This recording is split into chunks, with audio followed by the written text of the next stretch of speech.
96 votes. Second was Dr. Adel Oton, who got 463 votes. We had Daniel Okilo, who got 621 votes. We had Newton Ogana, who got 3,037 votes. The last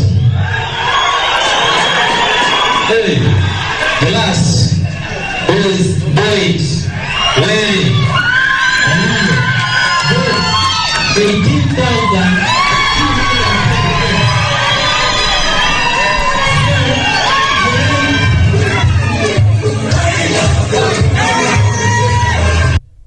The seat fell vacant following the tragic killing of Ongondowere on April 4th this year.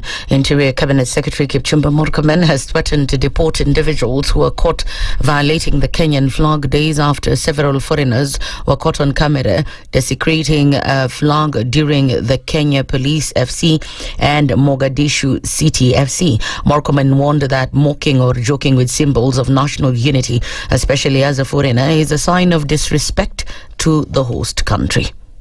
Hatutakubali mtu yoyote iwe Mkenya ama mgeni kucheza na uhuru wetu na our symbols of national unity, including our national flag. So, wananchi, take the necessary legal action. Let the law take its course. As a Minister of Interior, we must show the world that we take our national flag seriously. Being in Kenya is a privilege, and when you play around with our national instruments of national unity, you lose the privilege to live in our country. That's the News Wire. I'm Leo Baga, and remember to continue enjoying the EPL matches across our radio stations. That is Berur, Radio Maisha, and right here on SpiceFM.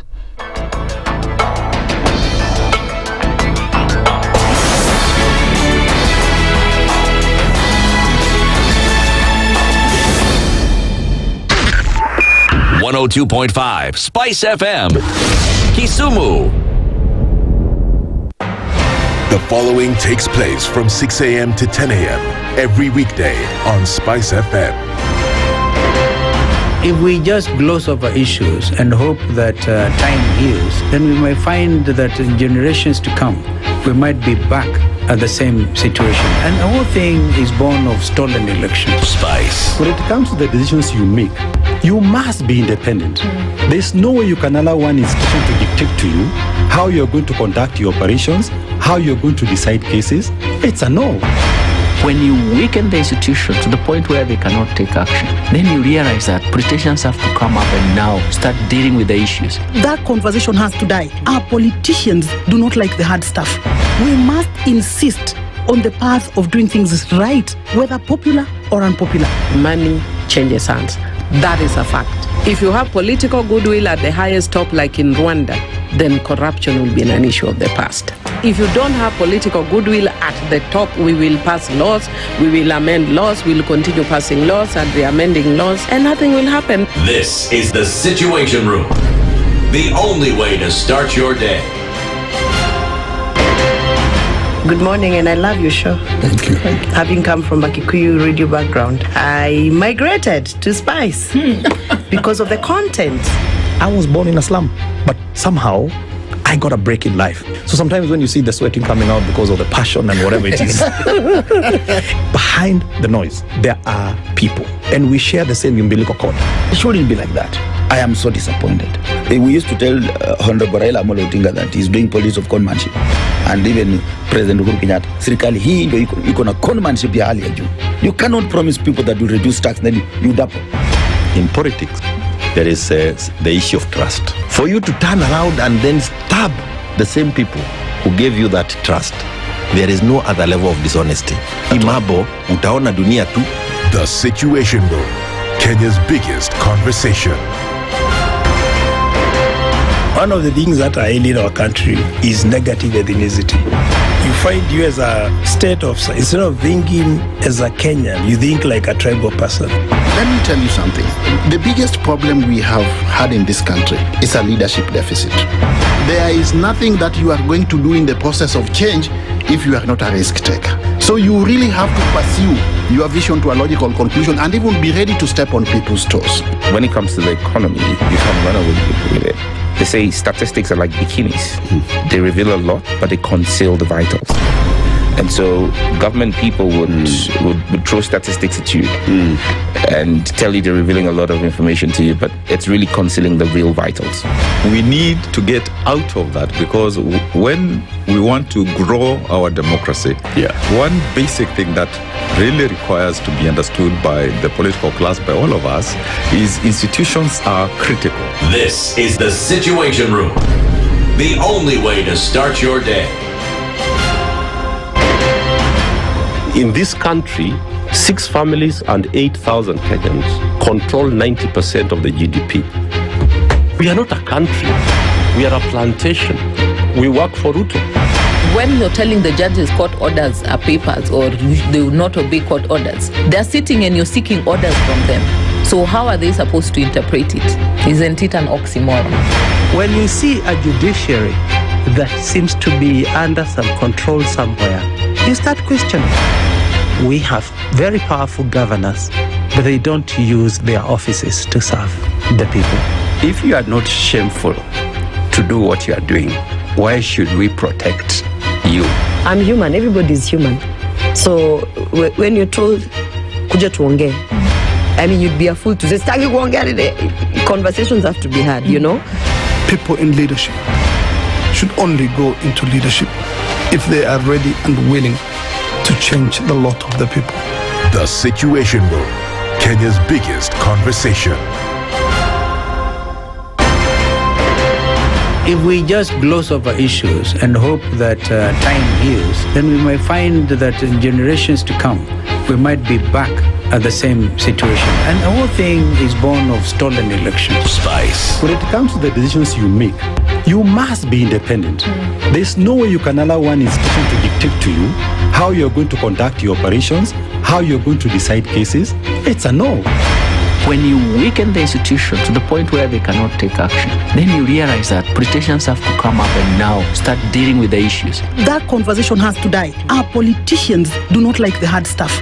We must insist on the path of doing things right, whether popular or unpopular. Money changes hands. That is a fact. If you have political goodwill at the highest top, like in Rwanda, then corruption will be an issue of the past. If you don't have political goodwill at the top, we will pass laws, we will amend laws, we will continue passing laws and re-amending laws, and nothing will happen. This is the Situation Room, the only way to start your day. Mature, intelligent talk every morning. Spice up yourself. Mornings done right. 94.4 Spice FM, Nairobi. It's Thursday. It's Thursday, the 25th of September, and we're here. Guten Morgen. I want to speak so many languages at the same time. Good morning. Good morning. Guten Morgen. Bonjour. Bonjour à toi. Oui. Bonjourne. Buongiorno. Assalamu alaikum. Alaikum salam. There you go. Which other ones can I speak? Otutuoma. Chionade. Otutuoma. Otutuoma. Inakwana. Inakwana, go. Inakwana is Hausa. Hausa. Yes. Hausa are from the north, eh? Yes, northern part of Nigeria, but actually they spread across West Africa, the northern part of West Africa. So you have the Hausa Fulani in Niger, Nigeria, Mali, parts of Burkina, and then so they spread across. I once was in a fellowship with a guy called Al Hassan Bala from the north, and he said, "You look like a Hausa man." You do actually. You have the stature of a Hausa man. You do. It's very true. Now you know where to go. In case things, Nini, you just fit right in. Don't worry. Yeah. And you just need to know those words. Inakwana is good morning. Essentially, it is Inakwana, where is your sleep, or how was your sleep? Okay. Then you say Kalo Lafia. Kalo Lafia is well, I'm well. Lafia Kalo is I'm doing well completely. Lafia Kalo. Niko salama kabisa. Kabisa. Then what else do we need to know in Hausa? Then you can say no Bawahala. Bawahala is Bawahala. there is no problem. No problem. no problem. No problem. Then if I'm going somewhere and I say, well, I'll see you later, then you say kundao or say kindao until you return. That's like saying bye-bye. Say kindao. Say kindao. If you're talking to a woman, say kindao. If you're talking to a man, say kadao. Say kadao. Exactly. You just have to say when I'm telling a woman, say kindao. It's okay. I see where you're stuck. I see where you're headed. Yeah. I can be your language teacher. That was nice. So now you bas. Inakwana lafia kalo. Ba wahala. No problem. No problem. So of course wahala has been adopted by everybody in Nigeria, but it's actually a Hausa. It's a Hausa word. Yes. So uko salama lakini? Nashukuru. Thank you, Lord. No wahala. You're such a good student. I should give you a gift. I'll give you a reward just for that. Learning about wahala. No, we're learning about how there's no wahala. Yeah, no wahala. Do you know what wahala means? I do. But now in the context of the Hausa of Fulani man. Okay. Yes. Welcome to class. Salama kabisa. How are you doing today? I'm very well. You're well? Couldn't be better. Couldn't be. Not be. Better than you. How do you know? How do you know? Prove to me that I'm wrong. I'm smiling. Oh, that's proof enough. Smiling. You know what they say about people who smile a lot. Yeah. There's a lot they hide. Are you sure? Are you Behind sure? the smiles. Dennis Okari. You know, I even know your middle name. I'll call all of them now. What have I do you done mean? What do you mean? I'm just trying to provoke you. I know. What do you people say 18? Nukone 18. You even know that? Yeah, don't play with me, man. Yo, when they say Kenyan by choice, that's exactly what they mean. She knows. It looks like anajua matamshi mabaya. What did you call me? He just called me a matamshi. Matamshi. What is that? Matamshi. What is a matamshi? Statements. You called me a statement. Imagine. Aseto. Yeah. Imagine. I was going somewhere with this conversation. I keep going. Matamshi. When it tamshi. Tamu. That's a place. From Tamshi umeshika tu tamu. It's also a thing. Something. No, I can't say that. What? I can't call you that. What? It's Ndu tamu. Ndu tamu. Ooh, sounds There's a nice ring to it, I think. I kind of like it. Ndu tamu. Eh? Aseto, are you okay? Yeah. What's wrong? The princess Ndu tamu. It's like when you get to Lamu Bila Amu. What's that? It's in the airport when you get. Anyway, I can't remember. Lamu Tamu. No, it's Lamu Bila Amu something. I took a picture of Amu. Thanks. Yes, exactly. That's what it is. It's just there when you get to Lamu. All right. So now that we've established that both the Dennises are doing fine and that the world is moving, we are very happy to be here this morning. It's Thursday, the 25th of September. This is the Situation Room. It's Kenya's biggest conversation. Evie is here and she's doing things and making them happen. Christine still has her kofia. So, you know, everything, all things remaining constant. We will get the answers. Ile kofia wa mama. Kofia wa mama. Sijui ni nini. Christine, ni baridi? Ni nini? Oh, ni baridi. Amevambo shori. Sio baridi ni usiku. Oh. Dennis Okari knows these things. I know. Si baridi ni usiku. Okay, sawa basi. It's Thursday. This is the Situation Room. If you're tuning in this morning, we are live on your streams, Facebook, YouTube, and on X. Live streams are up, guys. And also our audience on KTN this morning, getting into things. Kenya's biggest conversation starts now. Dennis, Ndu, and Dennis with you as we have certain conversations. And let me let you know what some of those will be as we get into things this morning. It is Justice Thursday. We'll be having a Justice Thursday conversation. Yes, we will. And let me tell you what that will be. Electoral justice and credibility and opposition politics. Exactly what is going on here. Who can run, who can't run, who, according to the Constitution, can do the do until the do does you. Degwa Jiro is an advocate of the High Court, and he's going to join us at 7 o'clock for our Justice Thursday conversation around electoral justice, what exactly it means, and what are we looking to or forward, or rather, or for, as we go into the very interesting times that lie ahead. So, Wakili Jiro joins us at 7. And then at 8 o'clock, Nzao Musau is a journalist. He's also an advocate. We're looking at Kenya's justice gap. Did you know that there is a gap? There's a justice gap in Kenya. No court for international crimes. If you commit an international crime today, Uvatu, where do you go?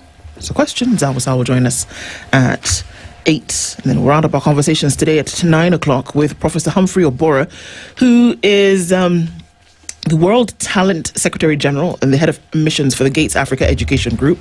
The state of Kenya's education system, from problems to crisis. Seems we're in a crisis, folks. We're going to be looking at it. And he has a few things to say. We will talk with him at 9. That's what it looks like today on the Situation Room. Thanks for clicking in, folks. As you already get into it today, we're very glad that you're joining us on these conversations. And let's put discourse front and center in everything that we do. Sawa. Toussaint or Côte d'Ivoire. We are in Côte d'Ivoire. Côte d'Ivoire. Let's go straight to this one. All right. The toad does not run in the day for nothing. Yeah. The toad does not run in the day for nothing. Okari, how would you interpret that? Mtoto wa chura. What? A toad is a toad, a frog is a frog. T-O-A-D. Yeah. Tofauti na kuanga nini? I think toads are bigger. Frogs are smaller and and also can survive in dry lands. There you go. Yeah. But frogs need water. Oh, okay. So most of the things that you hear they're toads most times. Did you have a toad for a pet? Shut up. But I actually kept tadpoles, thinking that they were fish until they grew legs, and my mother told me to throw them away. Oh, we've all been down that road. Yeah, so because I went to swim in a dam somewhere in Kasarani where people were dying when I was a kid to go do fishing. And I caught tadpoles thinking they're goldfish. Till they grew legs.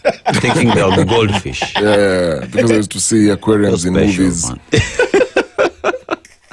That's the thing. You grow up seeing aquariums in movies and you can't afford one. So, kulikuwa na mkebe detergent flani. Yeah. So you go collect, I have goldfish as well because you can't afford, because you can see through. Yeah. Okay. So a toad does what? Does not run in the day for nothing. I guess it's because my assumption is, you know how they tell you nature can tell you what's about to happen? Yeah.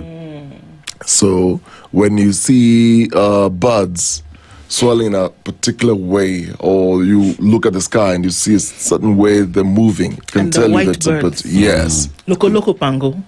They're what? That's what they're called. They're EVE. They're called. I know those ones that you're talking about. Yeah. You know. They're called Loco pango. They fly under the clouds. So when you see them, you know it's going to rain. It's going to rain. Same case with the toads. When you see them during the day, I mean, you naturally don't walk just anywhere and just see toads. Yeah. So when you see toads, it tells you something is about to happen. Yeah.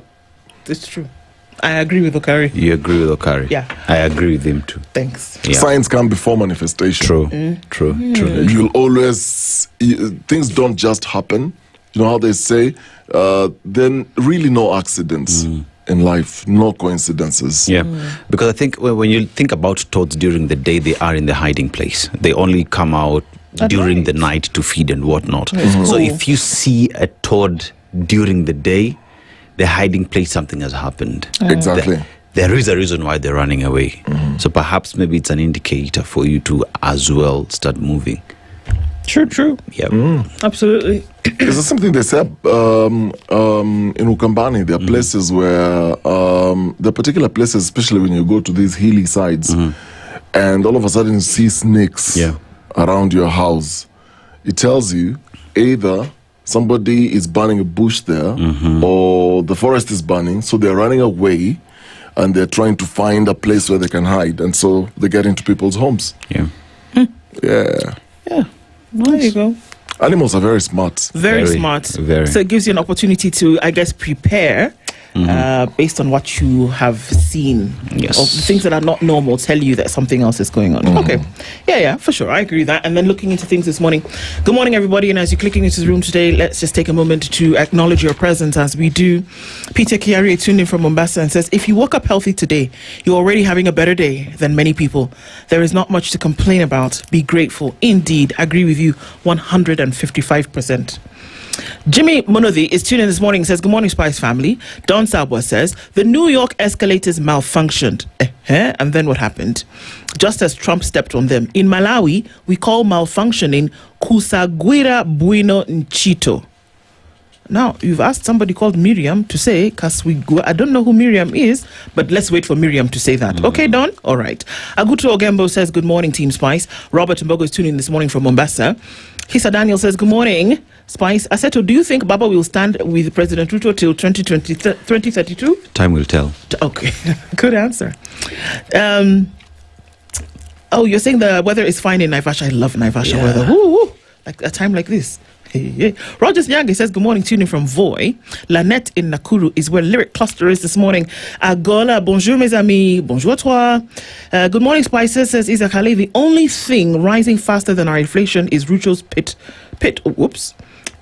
Freudian slip, is Ruto's pitch to US investors. Kenya is now open for business. Just don't talk about the electricity tokens or the price of unga. Yeah, those things now. We don't talk about them. We just need you to come. So, Steve Opio says, good morning, Team Spice. Happy to be here for another Thursday morning. Big up indeed. Pan-African Kenya is tuning in from Nairobi.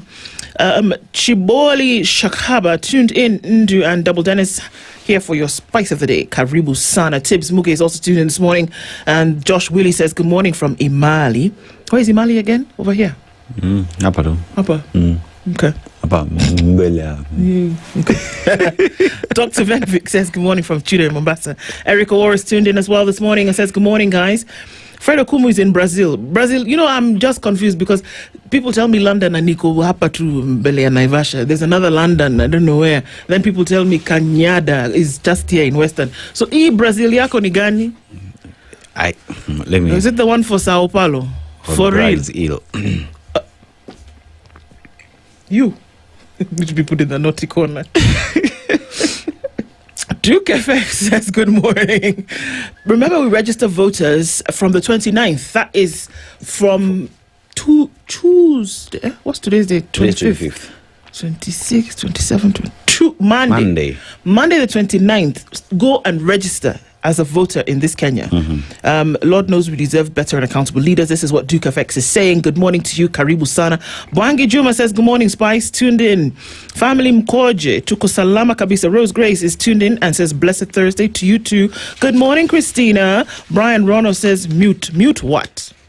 Are you continuing a sentence from before? But is it mute? Is it a greeting?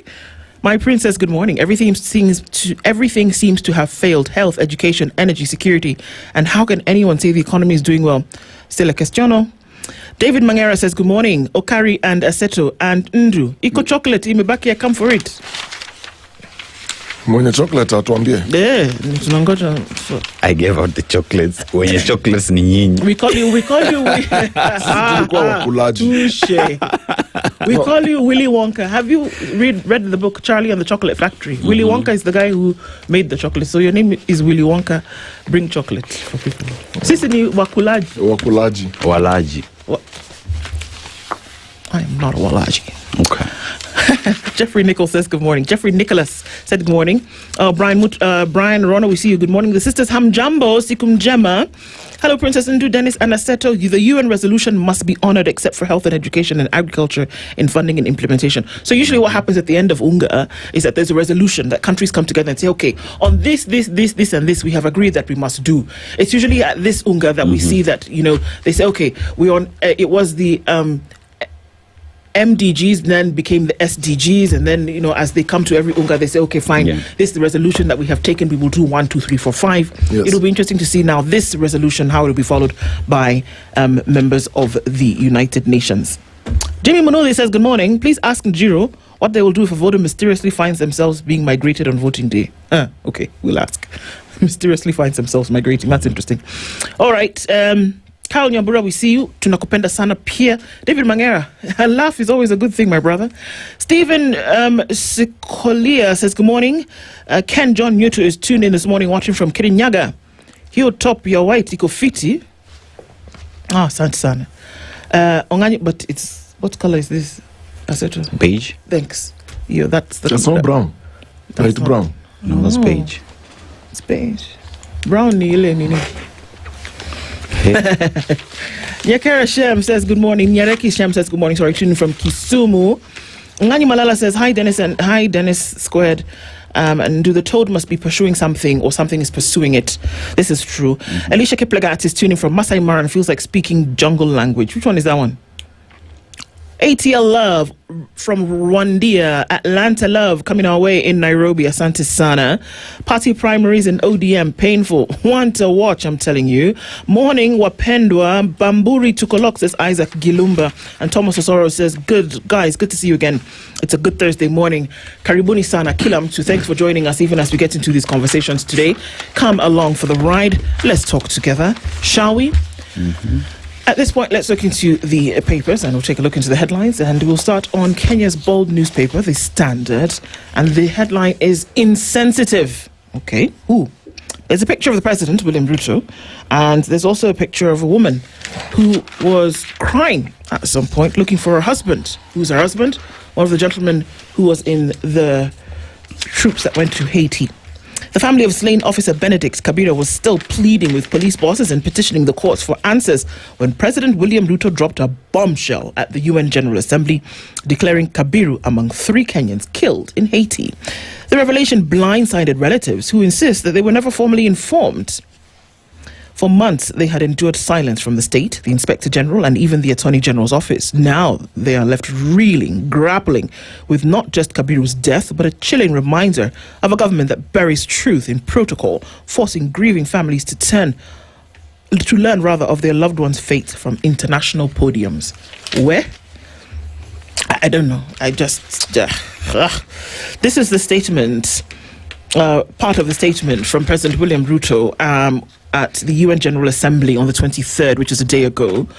I must use this opportunity to honor the Kenyan officers Samuel Tompei, Benedict Kabiru, and Kennedy Nzumbi, who lost their lives in the line of duty. Now imagine if you're hearing that for the first time and you're like, hang on a minute, my husband is dead?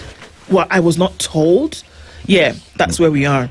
Jacinta Wajiko is the missing officer's mother, and she says, why do I have to learn of my son's death through social media and a speech from abroad? Since May, we have knocked on doors seeking answers in vain. What exactly are they not telling us? It's a question. That's what the headline is on the front page of The Standard. We'll look into the details of the story. Looking into other headlines, 9 ambassadors get Parliament's approval. So we knew that this was the first order of business when Mungai came back into session, and they did it record speed, and everybody gets the nod to go and represent Kenya abroad. Star athlete's ex-husband grilled over his property, and this is marathon star Lucy Kabu and her former husband put to task over how he acquired property and a vehicle worth millions of shillings despite earning a paltry 22,000 as salary for a month. When I hear such stories that I'm going to give you the headline about next, it breaks my heart into 1,000 pieces and really takes a long time for it to be put back together. CCTV footage exposes how maid tortured a 3-year-old girl to death. I know we don't want to hear it, but I'm going to give you the details of that story later.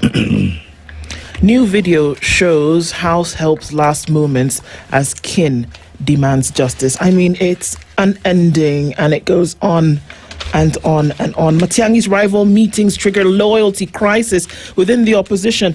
When the opposition is fighting, somebody's sitting, rubbing their hands together, smiling in anticipation. I hazard a guess as to who that might be.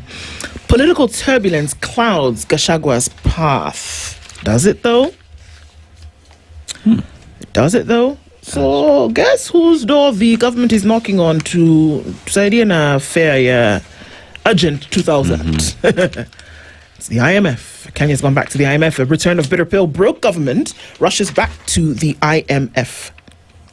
Now, people who own nightclubs, Nema is saying, you guys, reduce the noise or face the music will shut you down because of noise pollution. Noise pollution is a thing.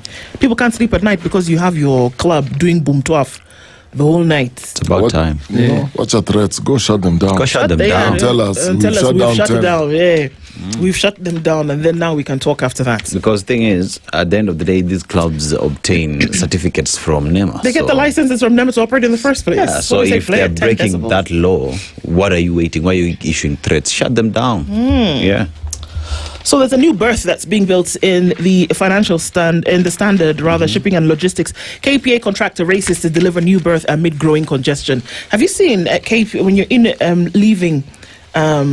you're leaving Mombasa and you see the containers and all of this, just the KPA docks and all of that, there's a congestion issue, and the new berth is being constructed to essentially ease the congestion at the dock. He needs to hurry up, essentially, is what he's being told. Yeah, true. So they need to. They really need to. The traffic as you leave Mombasa, it's crazy. Crazy. Yeah. So let's go to the Daily Nation now. The headline there: teachers face sack over ghost learners. You remember the story of Casper and the friends? His friends, yes. Yes. Education Ministry officials say an audit of learners in 32,000 schools, which has already flagged 50,000 ghost entries, will be completed tomorrow, revealing the full extent of the scandal. Authorities warn that teachers found culpable will face sanctions. That is on page 4 and 5 of the Daily Nation. Now, the rot that you're talking about here is the amount of money disbursed to schools, with 7 billion shillings withheld as scrutiny continues. And 3,485 is the number of primary schools that missed state funds after submitting wrong data, including 719 that filed a wrong bank accounts. And JSC fights 8 trillion shilling suit on rogue judges. Now, the lawsuit, 3 tech firms have sued the Judicial Service Commission seeking 8 trillion Kenya shillings in compensation for loss of business allegedly caused by misconduct of 10 judges in a protracted dispute. Now, the petitioners accuse the judiciary of entrenched impunity, but the JSC, led by Chief Justice Martha Koome, has opposed the civil claim. Now, 8 trillion shillings is Kenya's 2 budget financial years, yeah? Yeah, Judiciary are being sued for 8 trillion Kenya shillings. Just so you know. Now, as we get to page 2, now scorched, stretched, hidden cost of heat stress to Kenyan workers. Now, WHO and WMO, that is Weather Meteorological Report, warns that workers are at risk of suffering heat stroke, kidney failure, dehydration, and neurological damage. Now, family demands truth on missing officer in Haiti. This follows the bombshell statement by President William Ruto during UNGA.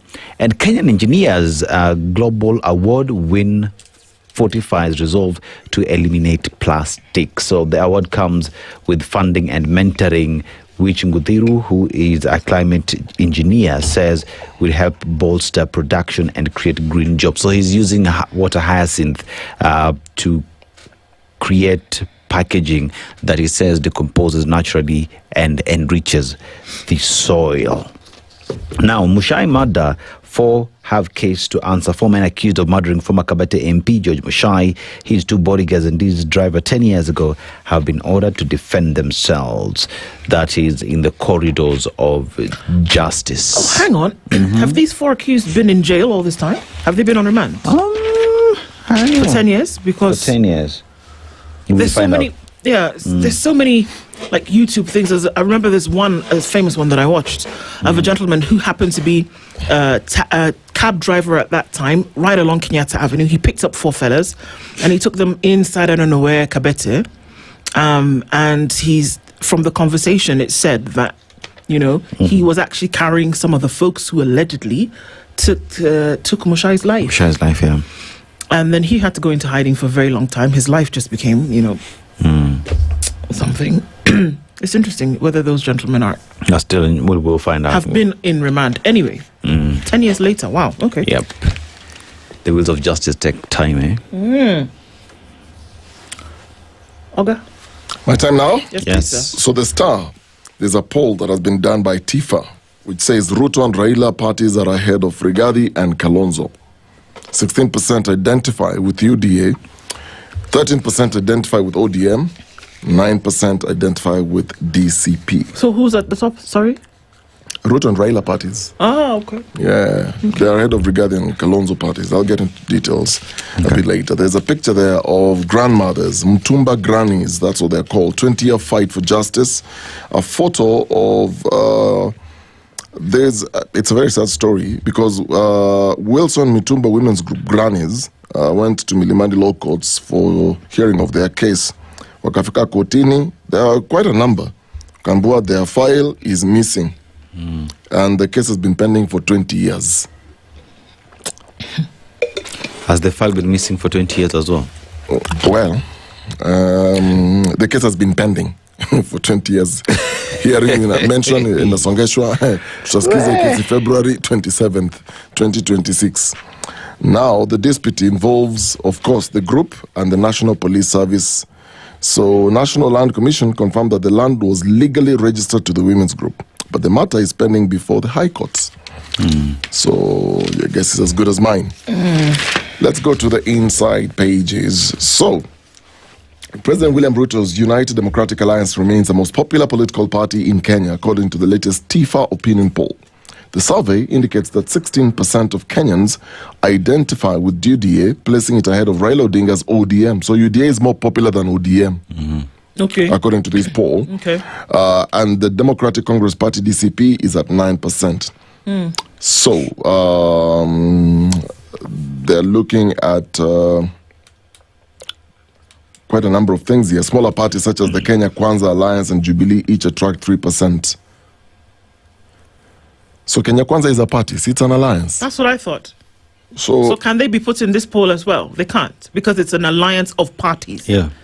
Well, Azimio, coalition, which includes ODM, garners only 5% support, while the Wiper Democratic Movement led by Kalonzo Musyoka stands at 4%. Does Azimio still exist? I thought they pulled the thing That's what I'm wondering.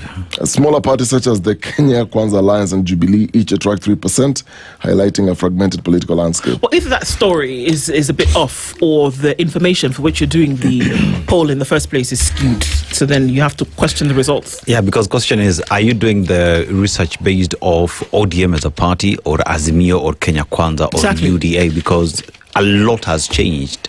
From what we know from basic research. Yeah. Basic research demands that the elements that you put in for scrutiny have to be verified in the first place. That how do you say that we're looking at something if that thing doesn't exist? It's makeup. How do you compare one to the other? It's like saying we're doing a comparison of fruits. Then one of the things that you bring into the comparison, an onion, is an onion. Exactly. You know, the question also is, who has ordered for the poll? Thanks. The farmer who owns the oranges. Ubas. Or the guy who brings onions from Tanzania. We can have a conversation we can about actually. Yeah, or the guy who supplies pesticides. So. Hey, exactly. So when they know the pesticide, you have to ask. So experts are rooting for lucrative snake farming. Scientists are urging Kenyans, please, please, please, venture into snake farming. Snake. Snake, nyoka. Venture into snake farming. You know, Kuza Mtumba, you go get bells from Gikomba, yes, that's an idea. Go get shoes, that's an idea. You want to go to the digital spaces, do some business, do some homework for people in Australia, that's an idea. But they're saying there's an idea here that people are not thinking about, and there's money. And that is snake farming. Yes, Ndu? I agree. You agree? Yeah. Okay. Okay. You agree with the story, or you agree that it's a good business idea? Both. Okay. You know why? Yes. Anti-venom, the only way to get anti-venom is from snakes. You can't get it from, or maybe scorpions. Yeah. Right? Yeah. And most times, look at what happens in certain counties. From the stories that were certain counties, just take Kenya alone. Ukambani, I think it was Garissa, if I'm not wrong, that, snake bites are actually a big deal. The number of people who die from snake bites is it's unbelievable. Actually, statistics show that more than 20,000 people are bitten by snakes annually. Now in Kenya, that's in Kenya, 20,000 annually. Now, 4,000 die from snake bites. There you go. Because you can't get anti-venom in time. Yes, and you it's can't. a shot. it's I don't know how many mils. Yeah. You can't get it, number one, in time, or it's extremely expensive, or number three, it's scarce in terms of its availability.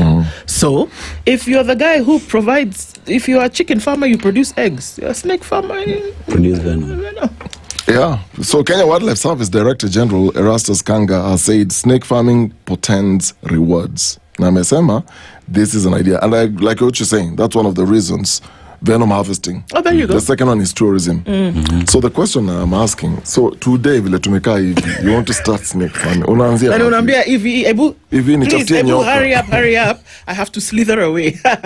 Literally. Because niko na kazi. You're looking for a copperhead so that you get the venom. Sindio? Then you get a call from a friend. Hello? Ni aje, uko wapi, uko busy? Na feed nyoka.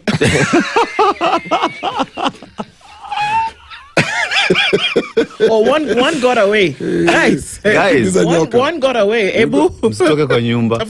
No, you're going to knock on your neighbor's door. Uliona nyoka hapa? Kuna nyoka ya black. Umeiona? Tembea around. Some things, whereas they could make a lot of money, you have this. But then again, I'm just looking at it in terms of what kind of how professional do you get to be for you to get into this? Because not just anyone again can get into snake farming. Well, anyone can, according to because they're saying they're rooting for this business venture, so they're encouraging people to do this business. So how do you do and it? So the how to is now what I'm asking. Like, so do you go buy eggs first, or you buy? You hatch the snakes. So you buy mature ones. You know how you go to buy like jogo. You know how you go to buy cows. You go to a market. Unataka ndume na jike, male and female. Okay, thanks. So for snakes, so how do you even tell you the have one that is pregnant, about to lay eggs? It's a difficult conversation. I think if you are interested in this business, you have to really find do a out the study information. to know if you can see a snake and you can tell this, that's female. Hey, that one is pregnant. This one will provide good This eggs. one is ready for harvesting. The hatchlings will be healthy. Yeah. And then start thinking how you harvest the venom itself. Where you will keep them. That's the thing. How to so how you are harvest. going to hold the head, get put that whatever. thing inside and The then they PPE that you need to do that. To know that you've collected enough. How do you store the venom? For how long do you get to store it? Where do you take it for processing? Because then again, it has to go through laboratory testing for it to be scaled down, for it to be. Then you have to know snakes that are not venomous. Because the snakes that are not venomous. Yeah, that's true. Pythons are not venomous. Yeah. So Then again, there is also that. You could also be. The Asians eat snakes, so that could also be snake farming. So, for meat. You can actually venom tourism, and you can also for food. For food. Yeah. I've ever eaten a snake, but this was many years ago in Pokot. Yeah.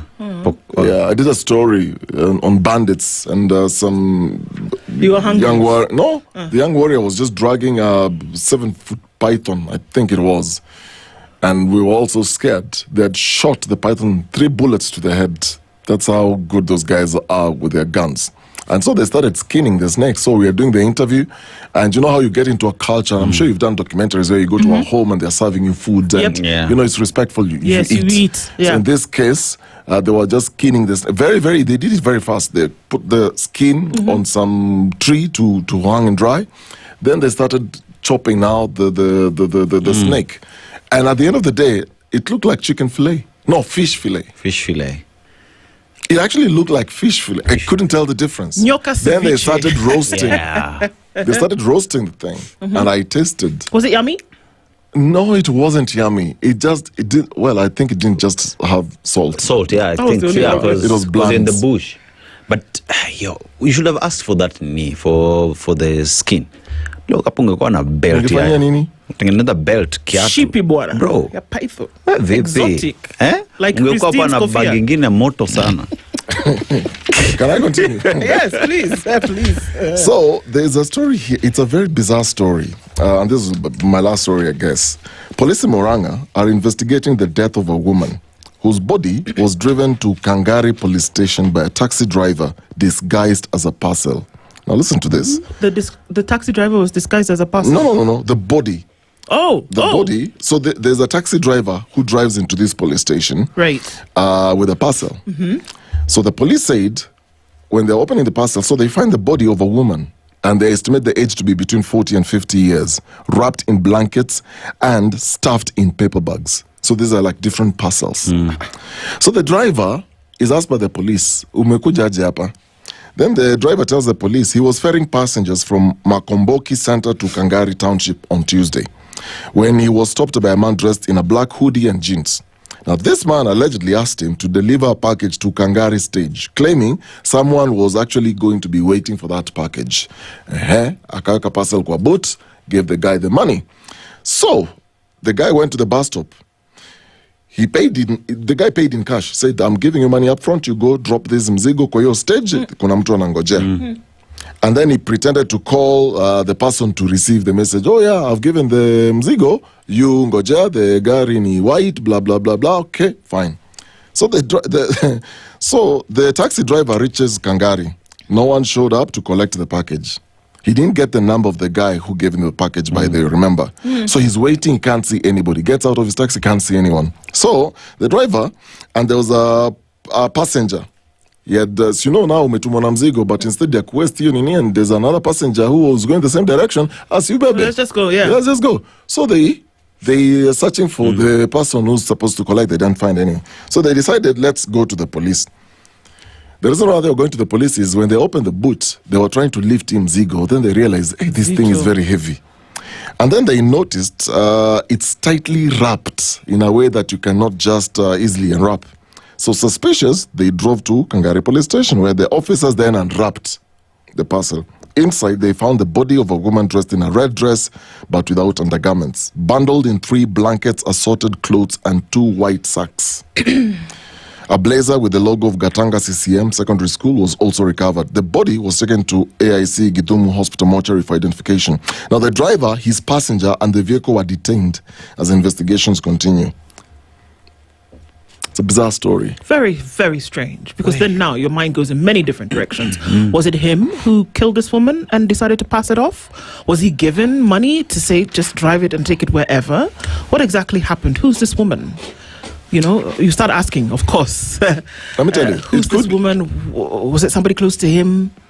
It could be a very clear case of, and this happens every day, and you talk to taxi drivers, they will tell you. It is on every day. Somebody will tell you, come, there's a package. I want you to go deliver to this place. You know, they don't check. So you just put in the car and you just drive, and you're just doing normal business. You don't realize you're dealing with sick people. And now you find yourself in the center of all this. Because even one asks the question, fine, I'm taking the package, but as the driver, I need to get the number for the person who will be receiving the package, so that when I get there, I call them, so that they don't waste my time. That happens every day. So to the fact that this driver also didn't ask for the contact, I mean, there's a lot of questions. So then you want to say, did he have anything to do with it himself? Well, let me tell you another troubling story, unfortunately, but these are the things that are happening in our society today. CCTV footage exposes how a maid tortured a 3-year-old girl to death. Footage has revealed how a house help tortured a girl, 3-year-old.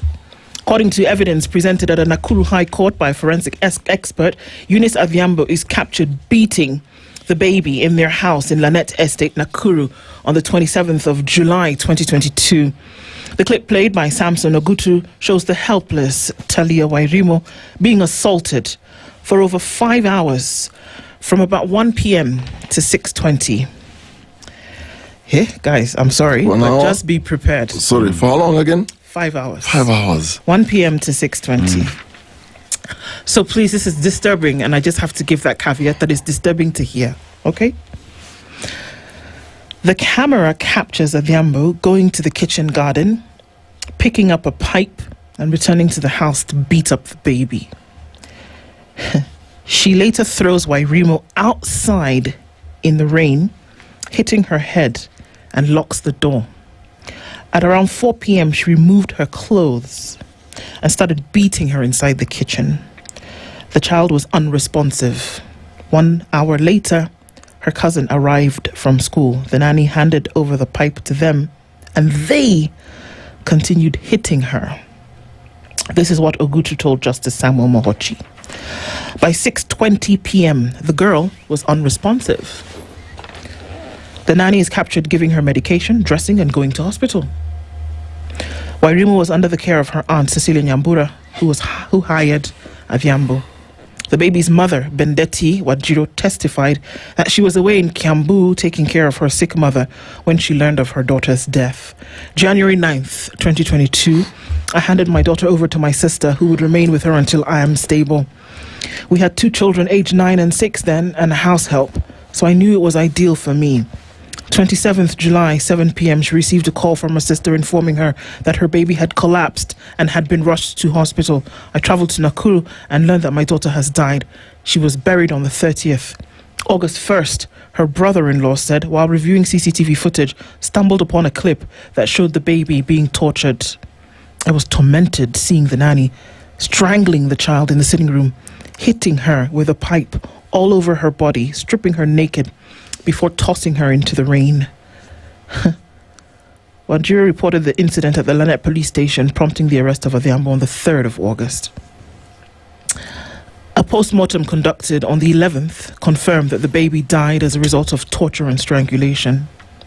A minor who witnessed the incident told the court that when she arrived home from school, she found Wairimu lying on the floor outside the house and was being rained on. She was lying face up, sprawled and naked. I carried her into the house where I found the Avyambo, who instructed me to lay the child on the floor. I did not ask why the baby was lying outside and without clothes. While I was going to change my clothes, our nanny forced me to take a pipe she was holding and hit the deceased. I refused. The nanny had the habit of beating up the baby whenever she wet her bed. Remember, she's 3. She explained how the woman forced her to beat the cousin even as she lay unresponsive. She told my brother to go to our neighbor's house, saying she was going to take Talia to the hospital. She came back weeping and explained that my cousin had died. We waited for my mother, and we were told not to tell anyone what had happened. The case continues on the 22nd of November.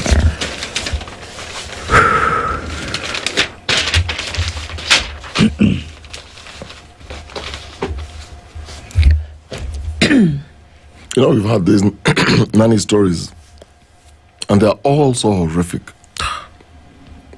None of them is without those very graphic for any parents, if you're going to work, going about your business, and you're leaving your child or you're leaving your children with a nanny from your village, from some bureau, it's difficult. You actually pray and hope that when you come back home, everything will be in place. This is somebody who's very, very sick. She's sick. She is. Obviously. You can beat a child, they slip, they fall. It's one thing, because even a parent, you can do that. Accidents do happen. There is room sometimes where somebody can be negligent. This is none of those things. No, it isn't. Yeah. This is a question where you are a tormentor to a 3-year-old, and so you decide you're strangling. How do you even wrap your hands around the neck of a 3-year-old? How tiny is that neck that you would strangle and see this child struggle to stay alive? And then you strip this child, you hit this child with a pipe, you throw this child into a rain. Look at the progression of this madness and the wickedness. Somebody's not okay. You're the spawn of Satan. I'm sorry. Yeah. No, actually, I'm not sorry. I'm not sorry. You're the spawn of Satan. Let me tell you. I always say this. There are times you walk around these towns, these cities, you walk to the workplace, the people in skirts, the people in trousers, the people who look like women, the people who look like men. Humans. They're not human beings. These are demons living inside people. And so, the call here is, it's just praying for discernment. You need to know who you're bringing into your home. You have to really know who you're bringing into your home. And you have to be, let me be honest, you have to be prayerful. You have to be prayerful. You have to have discernment. You have to ask for that so that you're able to see the signs that things are not okay. Things are not okay. And then I think as well, as the brother-in-law was reviewing the footage, so there is the understanding, I could be wrong, that this CCTV was discreet. And a conversation with security experts say, have it well known that your house is under CCTV surveillance from the word go. I have a camera here that is looking in my house. if you want to work here, know that I will be surveilling you and I'm watching you. That way, someone from the word go will always know what to do and what not to do. But if you have it hidden, by the time you're realizing what has happened, it's too late. I mean, it's a debate. It's a debate, and so what if this maid finds blind spots? Yeah. Decides, okay, so you've covered the house with CCTV. But here you can't I'm going see to go outside. You can't see me. So whoever's evil intentions, they will always find a way of doing something. So they will realize, okay, so you're watching me in the kitchen, you're watching me in the living room. You can't see me in the backyard. So You can't see me in the bathroom or in the toilet or the backyard. They will try to figure. So it's catch-22. It's one of those conversations where it depends. Do you want to reveal it? Do you want to hide it? Now imagine if this one instance that led to the death of this baby was captured on CCTV. What other incidents? What other incidents are happening where there's no CCTV? My God in heaven. And I think as well, how often do we review the CCTV footage is another question.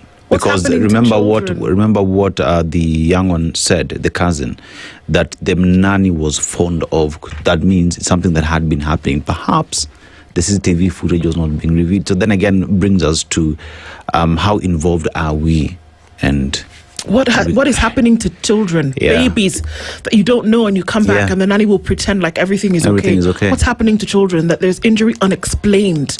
What's happening? Our society is diseased. I'm telling you. You know, there's something you said in our time that you'd come home. You want to have a conversation with your children. You want to observe them, observe how they're behaving around the nanny, how they're greeting you. Look out for any marks on the body. You know,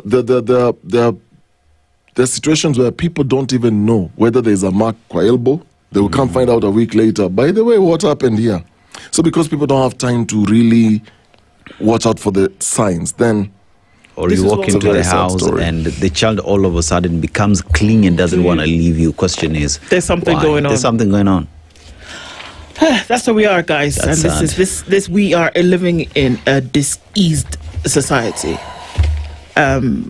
Another day will provide us a conversation around some of the things that actually happen under the cover of darkness and how we need to call these things out.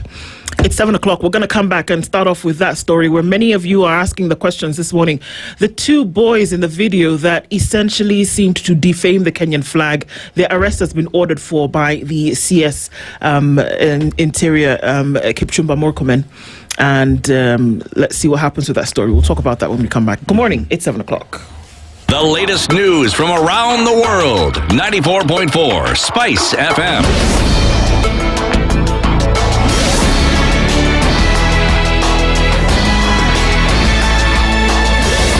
Good morning. This is the News Wire. I'm Lau Ubaga. Wiper leader Kalonzo Musyoka has now said he'll not attend the ODM's party's 20th anniversary celebration despite being invited by the party leader Raila Odinga. Kalonzo said he'll have other responsibilities on the day of the event, which will begin on the 10th of next month.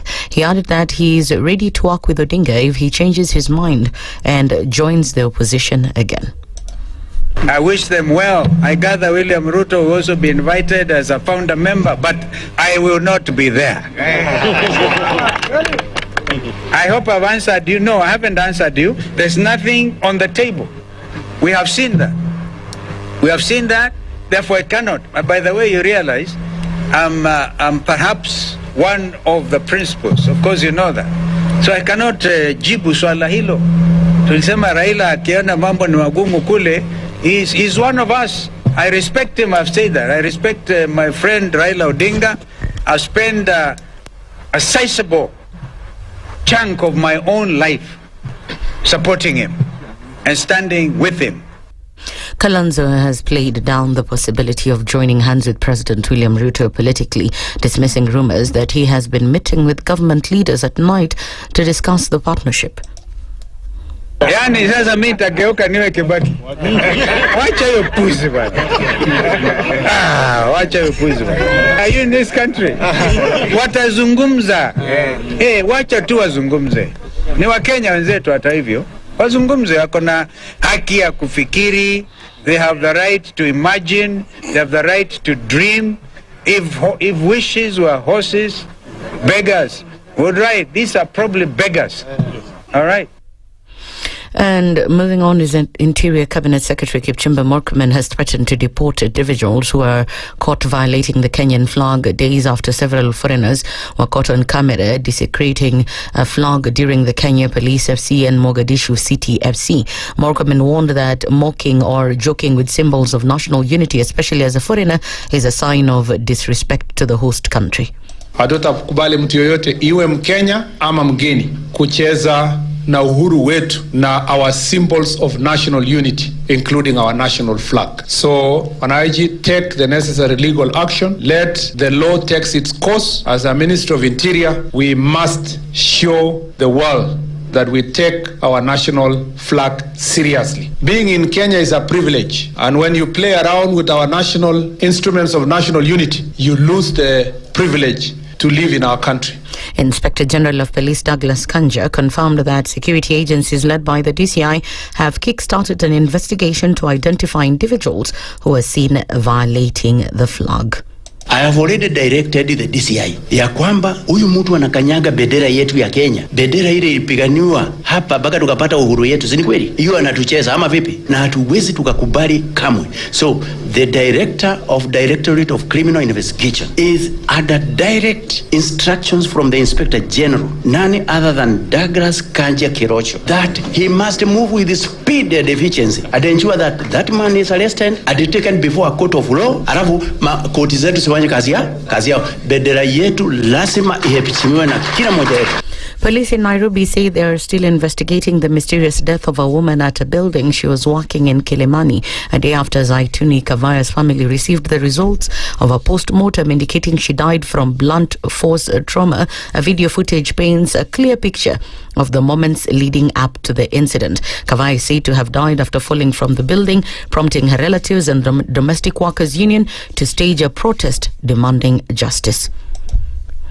Inafanywa na DCI na yangu tu ni kuhakikisha kwamba tumeendelea na uchunguzi na Zaituni atapata haki. Yule mtu atapatikana na hatia atachukuliwa hatua kulingana na sheria. Tunaomba rais wetu pia aweke hizo na wapitishe ratification of C189 and C190 na not only paperwork but we need action. That's the News Wire. I'm Leo Baga, and remember to continue enjoying the EPL matches across our radio stations, Radio Maisha, Berur, and right here on SpiceFM.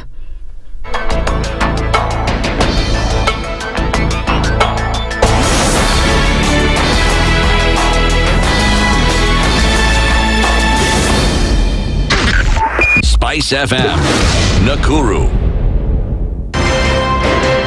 One of the things that are ailing our country is negative ethnicity. You find you as a state officer, instead of thinking as a Kenyan, you think like a tribal person. Let me tell you something. The biggest problem we have had in this country is a leadership deficit. There is nothing that you are going to do in the process of change if you are not a risk taker. So you really have to pursue your vision to a logical conclusion and even be ready to step on people's toes. When it comes to the economy, you can run away with it. They say statistics are like bikinis. They reveal a lot, but they conceal the vitals. And so government people would throw statistics at you and tell you they're revealing a lot of information to you, but it's really concealing the real vitals. We need to get out of that, because when we want to grow our democracy, one basic thing that really requires to be understood by the political class, by all of us, is institutions are critical. This is the Situation Room, the only way to start your day. In this country, 6 families and 8,000 Kenyans control 90% of the GDP. We are not a country. We are a plantation. We work for Ruto. When you're telling the judges court orders are papers or they will not obey court orders, they're sitting and you're seeking orders from them. So how are they supposed to interpret it? Isn't it an oxymoron? When you see a judiciary that seems to be under some control somewhere, you start questioning. We have very powerful governors, but they don't use their offices to serve the people. If you are not shameful to do what you are doing, why should we protect you? I'm human. Everybody's human. So when you're told, kuja tuongee, I mean, you'd be a fool to say, stagi kuongea. Conversations have to be had, you know? People in leadership should only go into leadership if they are ready and willing to change the lot of the people. The Situation Room, Kenya's biggest conversation. If we just gloss over issues and hope that time heals, then we might find that in generations to come, we might be back at the same situation. And the whole thing is born of stolen elections. Spice. When it comes to the decisions you make, you must be independent. There's no way you can allow one institution to dictate to you how you're going to conduct your operations, how you're going to decide cases. It's a no. When you weaken the institution to the point where they cannot take action, then you realize that politicians have to come up and now start dealing with the issues. That conversation has to die. Our politicians do not like the hard stuff. We must insist on the path of doing things right, whether popular or unpopular. Money changes hands. That is a fact. If you have political goodwill at the highest top, like in Rwanda, then corruption will be an issue of the past. If you don't have political goodwill at the top, we will pass laws, we will amend laws, we will continue passing laws and re-amending laws, and nothing will happen. This is the Situation Room, the only way to start your day. Mature, intelligent talk every morning. Spice up yourself.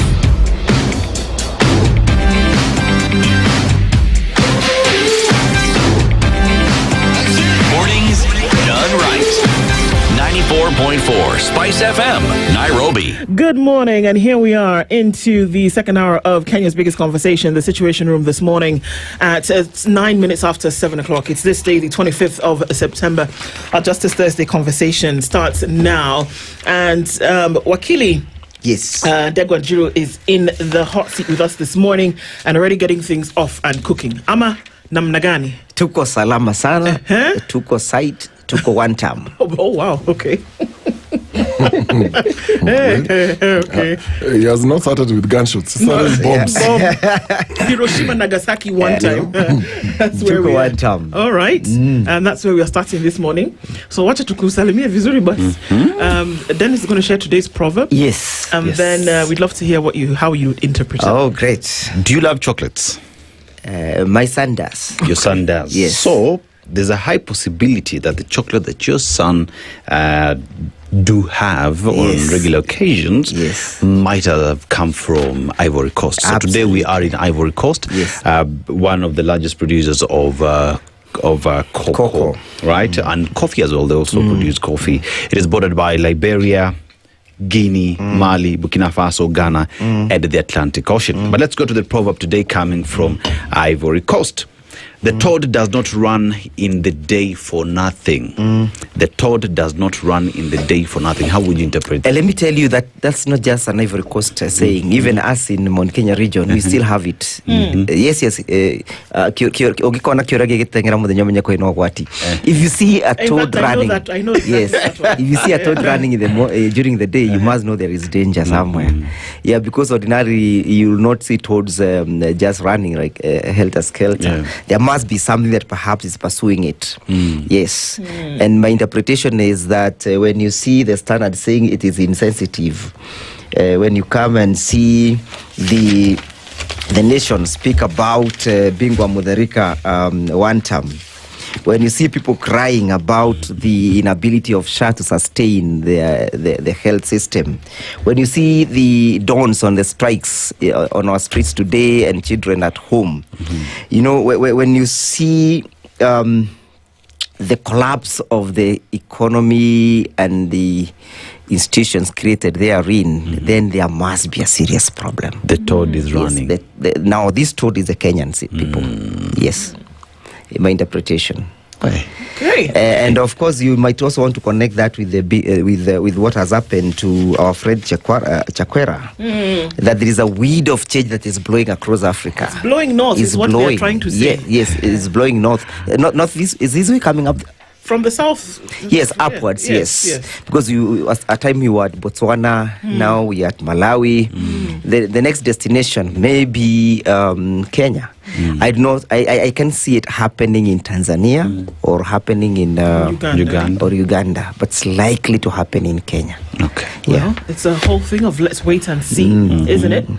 There are many things that are happening at the moment. Yes. And we're looking into areas around constitutionalism on this Justice Thursday with you, Wakili. Yeah. And one issue that seems to be jumping out at us all of a sudden that people seem to be discussing it with quite some, even as we look at electoral justice and credibility and opposition politics, I want to start off with one question before we go into that. And that is that when we see constitutionally, the two young boys, I'm going to call them boys because we don't know their age, young men, all right, who are seen to have been defaming the Kenyan flag at the sports stadium over the weekend. And, behaving in a manner that was going to maybe, show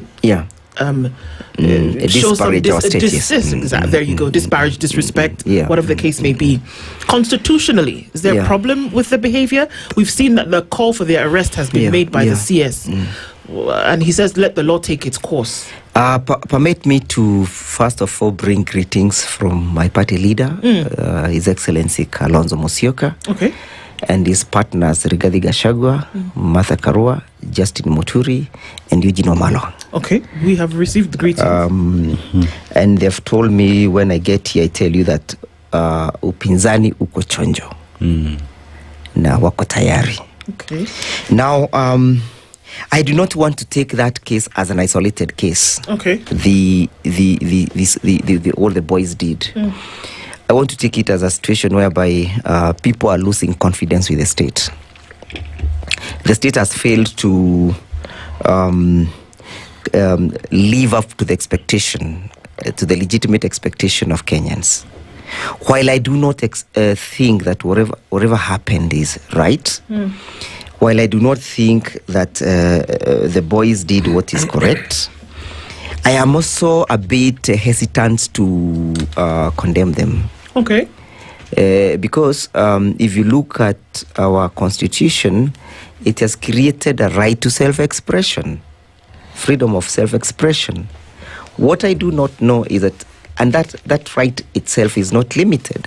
If you go to the Limitation of Actions Act, that has been enacted pursuant to Article 27, Article 24, it created a litany of rights and freedoms that can be limited at a particular time. But that is not one of the rights that is limited under that particular legislation. While the National Symbols Act has created an offense under it, we might then want to ask ourselves whether that amounts to self-expression. So, of course, expect a legal battle ahead in respect of that action, because the High Court might be challenged to tell the people of Kenya whether that amounts to expression. But besides that, it tells you how desperate people are. They're no longer respecting the state of the Republic of Kenya.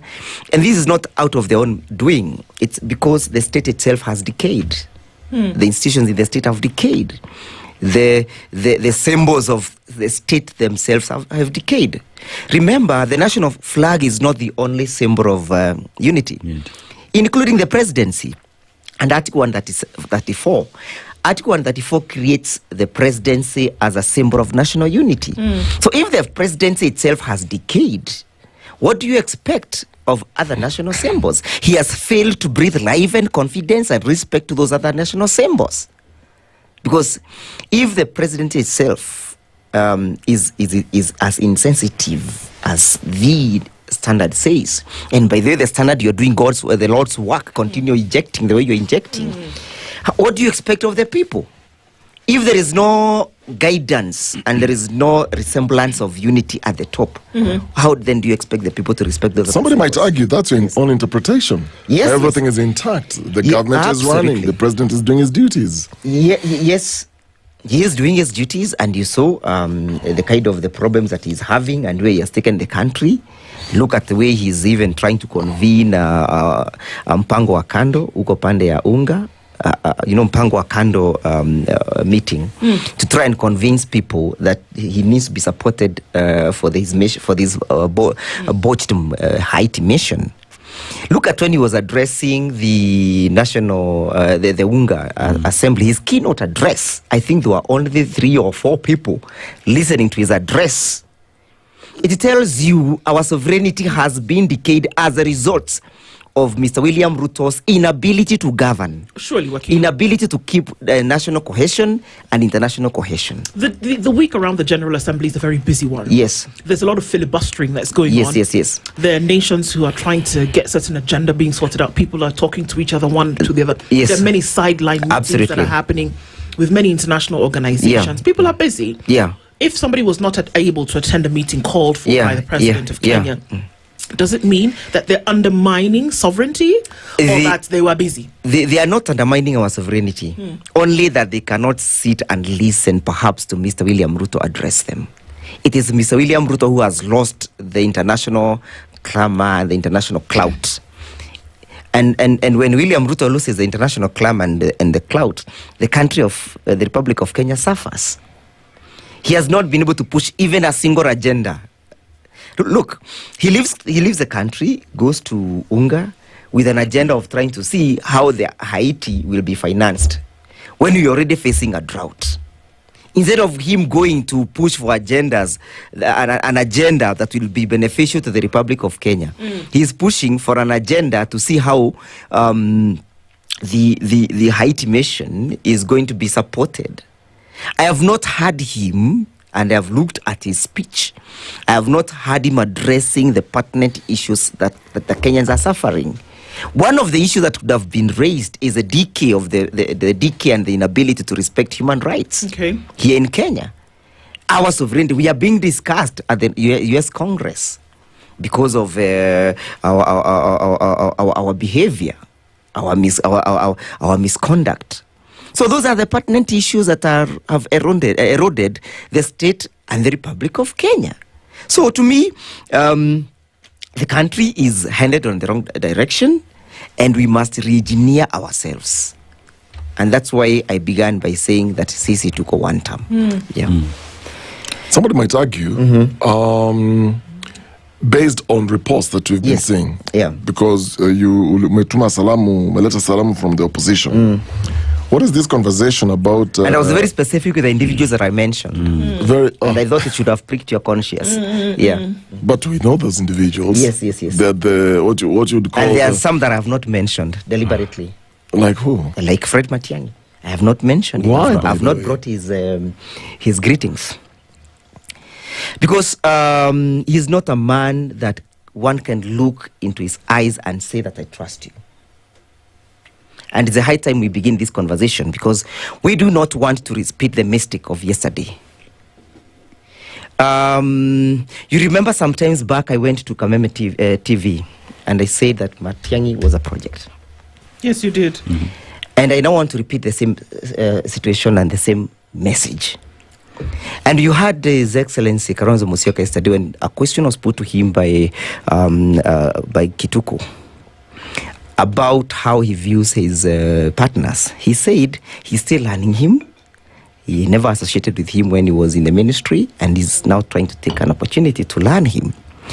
But you know what they say when you see something like that walks like a duck, quacks like a duck, waits like a duck. It's not a camel. It must be a duck.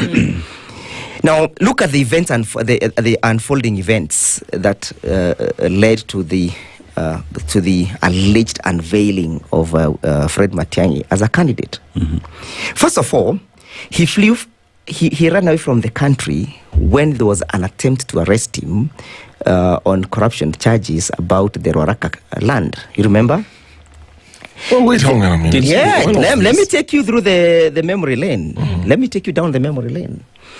He ran away when there was an intervention by the KC's leaders.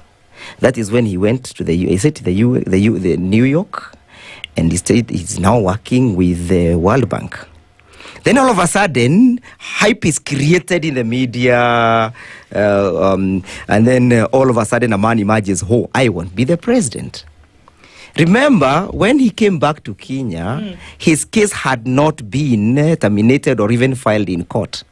But even when he was not even seeking for presidency, at that particular time, the government was pursuing him. Today, the government is cozy. They are not pursuing him whatsoever. It seemed to have forgotten that there was a Ruaraka land issue and there was the Rivayala issue. Nobody is pursuing him. Then when he comes, he starts associating with individuals who are not speaking the language the Kenyans are speaking. Who are these individuals? Kenyans are speaking the language of wantam. And then he comes and then he said that, oh, this is going to be the Jubilee presidential candidate. He's fronted by people like Kioni, who once associated with the wantam movement and later left. Then he goes to Kisii. He finds Simba Arati, the governor. He's welcomed, and his meeting is well financed and well greased by the power that be. And all of a sudden we think, here is a big man with big clout and big supporters in Kisii, without knowing the underworks that were taking place for him to be in a position to hold that meeting. But Ndegwa. Yes, let me just finish one thing. Then his associates then say, we do not want wantam in Kisii. We make arrangements with him, the opposition. When we took the tour to Mombasa, the next tour was supposed to be Narok, Kisii, Nyamweya, Western, Kisumu, Western, that circuit.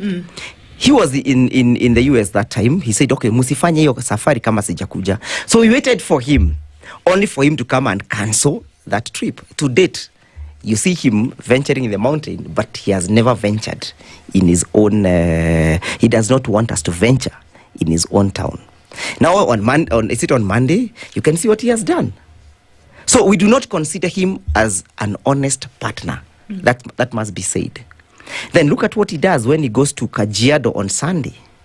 He addresses a man who has been at the helm of this country in a very disparaging and disrespectful way.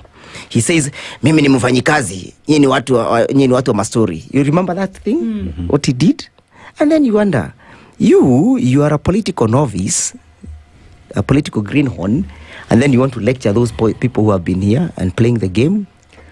He cannot be trusted. Ndegwa, there is also a feeling out there that Fred Matiang'i has been called upon by Kenyans to run for the office of presidency. Yes. And that the opposition where you belong, yes, the group of individuals who've coalesced themselves together to form now the alternative opposition, is that grouping of the big boys who've been in the game for a very long time and have not done anything for the country. Yes. And even now that Matiang'i is you're saying you do not associate with Matiang'i, many are saying is because your crew is afraid of alternative. We are not afraid of him. How would you respond to that? You see, how would we be afraid of Matiang'i when he does not even have the numbers?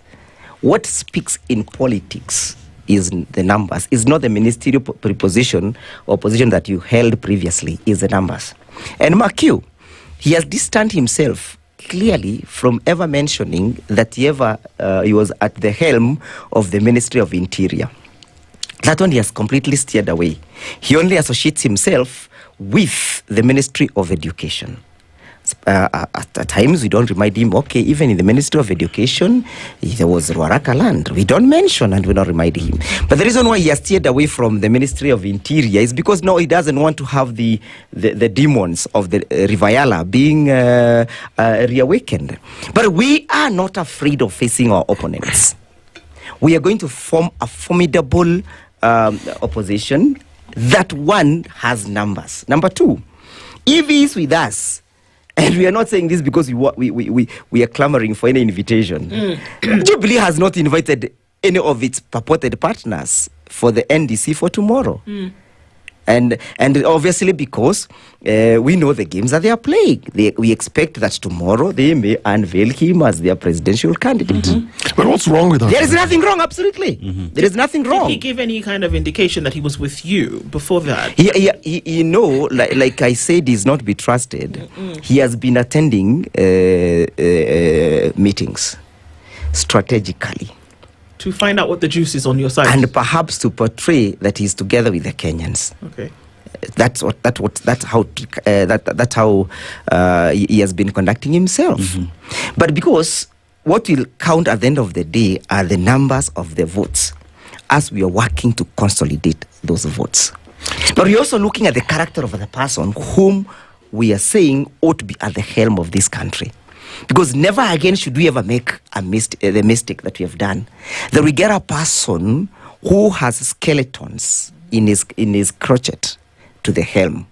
Because if you get garbage in, you'll get garbage out.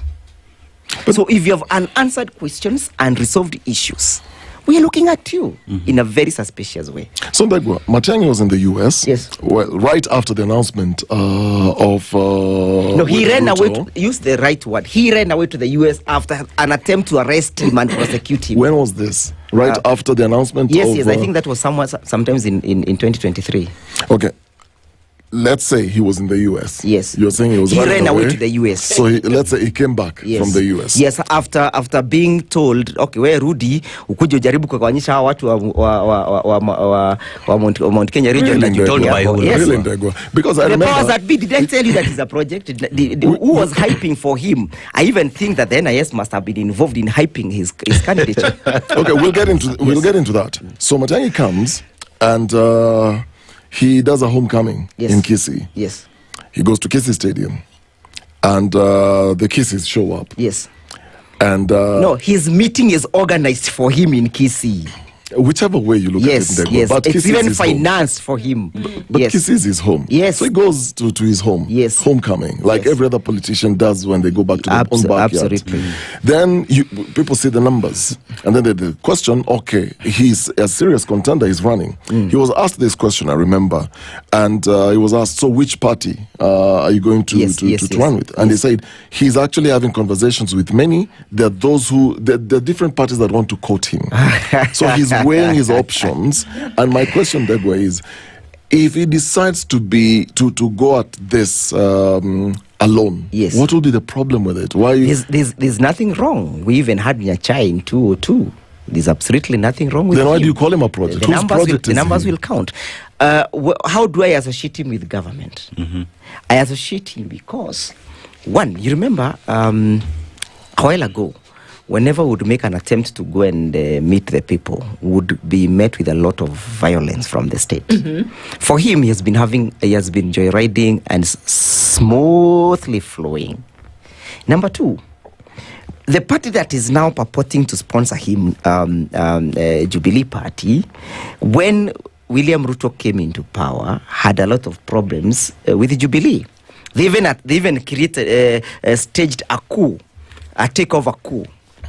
When William Ruto visited Uhuru Kenyatta at Gatondo, all of a sudden those problems subsided. Jubilee was declared now, it was given back to Uhuru Kenyatta, who is now calling for an NDC tomorrow. So this kind of behavior. But what behavior? Imagine. In politics, things don't just happen. They're meant to happen. We read even that which is not. Rigathi Gachagua goes to his own backyard. Yes. He comes up with his own party. Yes. DCP. Yes. Starts recruiting people to join DCP. Absolutely. Yes. Now, in this case, Matiang'i decides, okay, I'm going to use a party called Jubilee. Yes. Kalonzo is using Wiper. Yes. Everybody's coming in. Yes. Is using his party. Everybody's using their own party. Yes. Yes. Then what's the problem with him running with a different party? Then coalesce at some point. You see, because you said everybody has to come with numbers. The agreement was, the initial agreement was, kila mtu arudi kwake, a consolidate kwake, alafu arudi. Right? Go back to your backyard, consolidate your backyard, and it is important for us to know why it was important to consolidate the backyards. To achieve two constitutional principles. The first constitutional principle is the 50+1 of the votes. Number two, the constitutional principle of the threshold of the counties. 25% in 24 counties. That's why it was important for and it is important for Rigathi Gachagua to go and lock the mountain. It's equally important for Kalonzo Musyoka to lock the lower eastern, and any other partner to lock his base. Not for tribal inclination, no. But because you need, the threshold is that of the county and the 50+1. So the guy has never ever even gone back to Kisii. His friends and associates, led by Simba Arati, has already said that Kisii is a two-term. So we are not reading from the same page clearly. Okay, so allow me to ask, because we also know that in the game of politics, no matter where it is that you look at it, yes, that in a political race, it's not just the individual or the groups fighting for themselves. They're also fighting to destabilize the other side. Yes. Now, if we're looking at this conversation from the issue of an opposition that might be able to come in, are you saying that this gentleman, Matiang'i, then would be used to divide the opposition? Absolutely. Why? Because as we have declared war in the mountain, with the people and the MPs who are not delivering the functions for which they were elected. We are not looking at MPs delivering developments in the grassroots. We are looking at the MPs delivering quality legislation, because that is their function. So we have taken a vow in the mountain. Any MP, member of parliament, who is not delivering the reason for his election, that is legislation, we are sending you home. So if they create Jubilee, they are creating an alternative route where the individuals who people do not want will have a place to perch on. So he's being used to divide the mountain, because William Ruto does not want the mountain to go together as a block. So they must try to think that they are going to use a party that purportedly was once domesticated in the mountain, thinking that people will now warm up towards that party. But they have forgotten one thing, that Jubilee is a forgotten case. Ilimaliza kazi yake. It tried to convince us in 2022 to vote for Raila Odinga, and nobody responded. One would ask the question, the war that you've declared on MPs is war that you've declared on MPs who do not support one Rigathi Gachagua. Not at all. And that, even as we talk about the support that Jubilee is not there, must the mountain move as a block? Yes. Don't the people of the mountain have options to choose whoever they want? Yeah, they have the options. Associate with any party that they First want. of all, must it be DCP? So let me clear this misconception. The issue in the mountain is not about Rigathi Gachagua. The issue is larger than an individual. The issue is that you are not doing what people elected you to do. Okay. That is the issue. All right. And it is an issue that must not be individualized. Okay.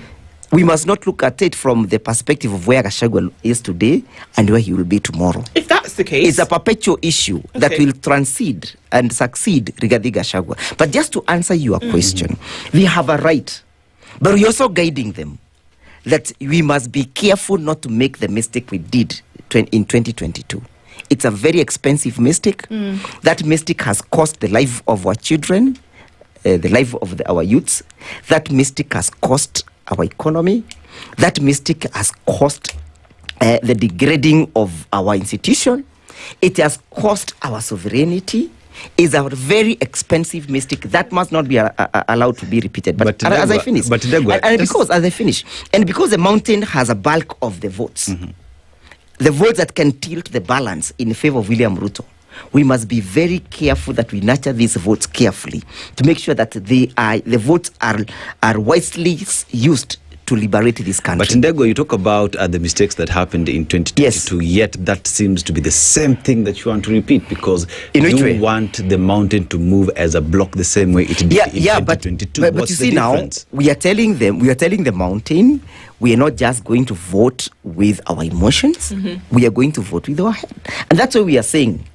When it comes to 2027, the last 1 week to the elections, tutahakikisha baa zote zimefungwa ili watu wakienda kwenye uchaguzi waende wakiwa na akili timamu. Okay, so often also again looking at the process of politics towards an election or at whatever level it may be.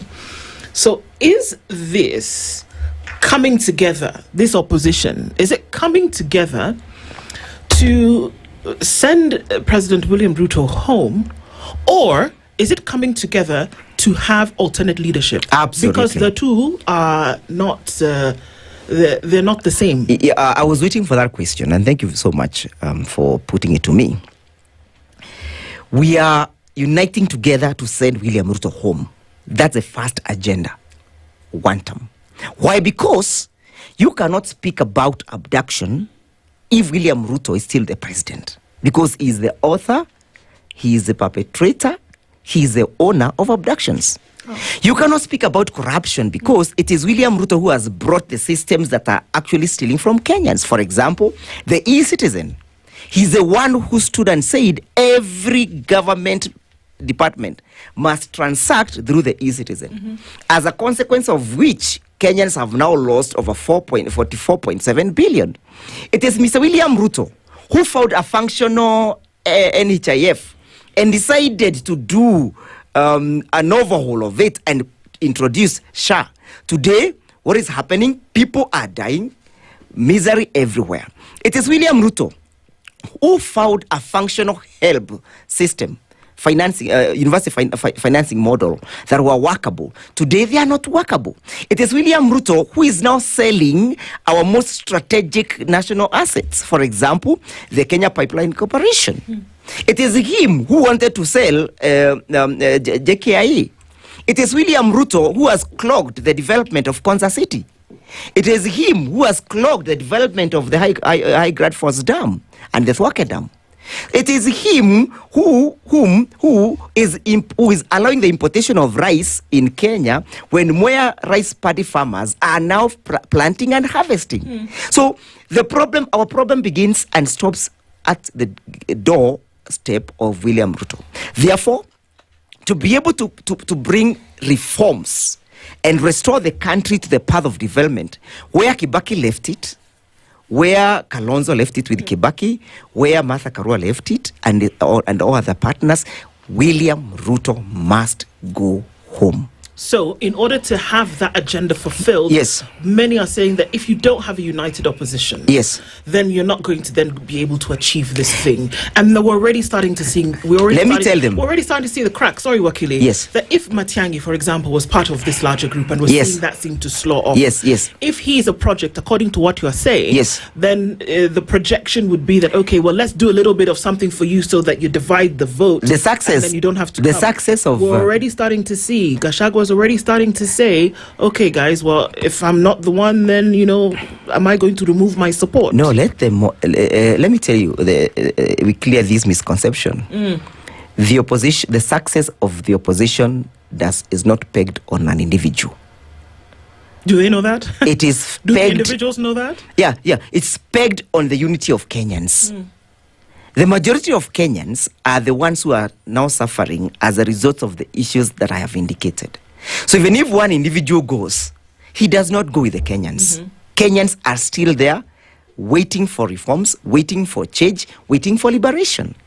So if one individual decides to bolt out, Kenyans are still solidly behind the clamor for change. But Wakili, you see Kenyans also saying for the award, in the sense that each and every person, especially who's been involved with the current president, William Ruto, should go. Because then again, we'll just be recycling leaders. And key person in leading that is DCP leader, Rigathi Gachagua. And Kenyans are saying, we want new leaders. We do not want to recycle, and we want to chart our way forward. Let me tell you, it's one thing to say, and one thing to have a strategy of delivering that aspiration.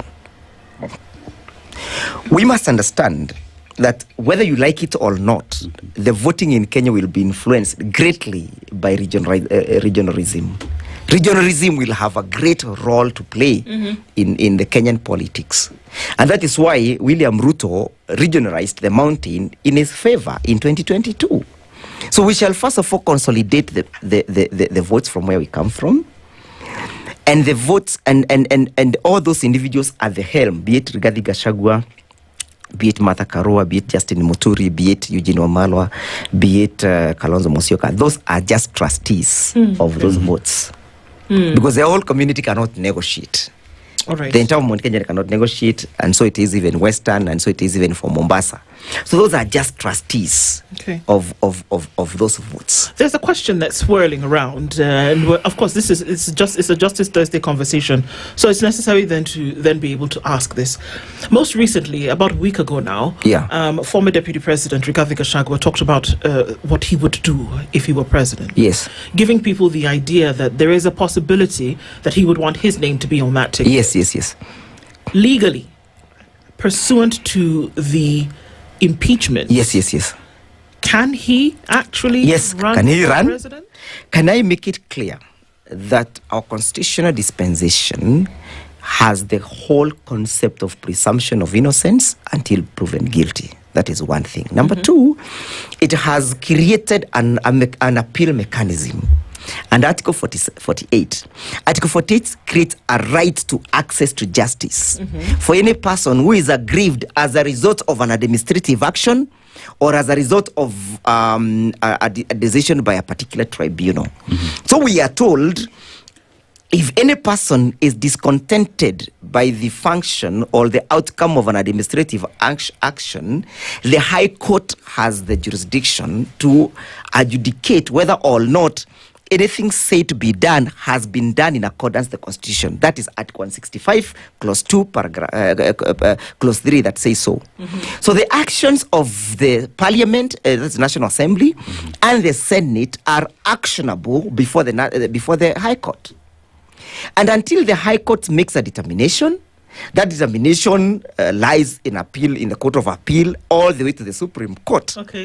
You are eligible to vie for any position, even if you've been convicted. You see, that conviction has been challenged before a higher organ that is mandated to adjudicate over those matters. Therefore, it is to say in affirmative that Rigathi Gachagua is still credible and competent to contest for any position in this country. Don't you remember the case of Waluke? Waluke had been convicted. Sentenced even. Actually sentenced. Yeah. Convicted and sentenced to, I think, how many years? It was 77. Yes. He appealed. He was sentenced by the magistrate court. He appealed the High Court. The High Court upheld the decision of the magistrate. He appealed the Court of Appeal.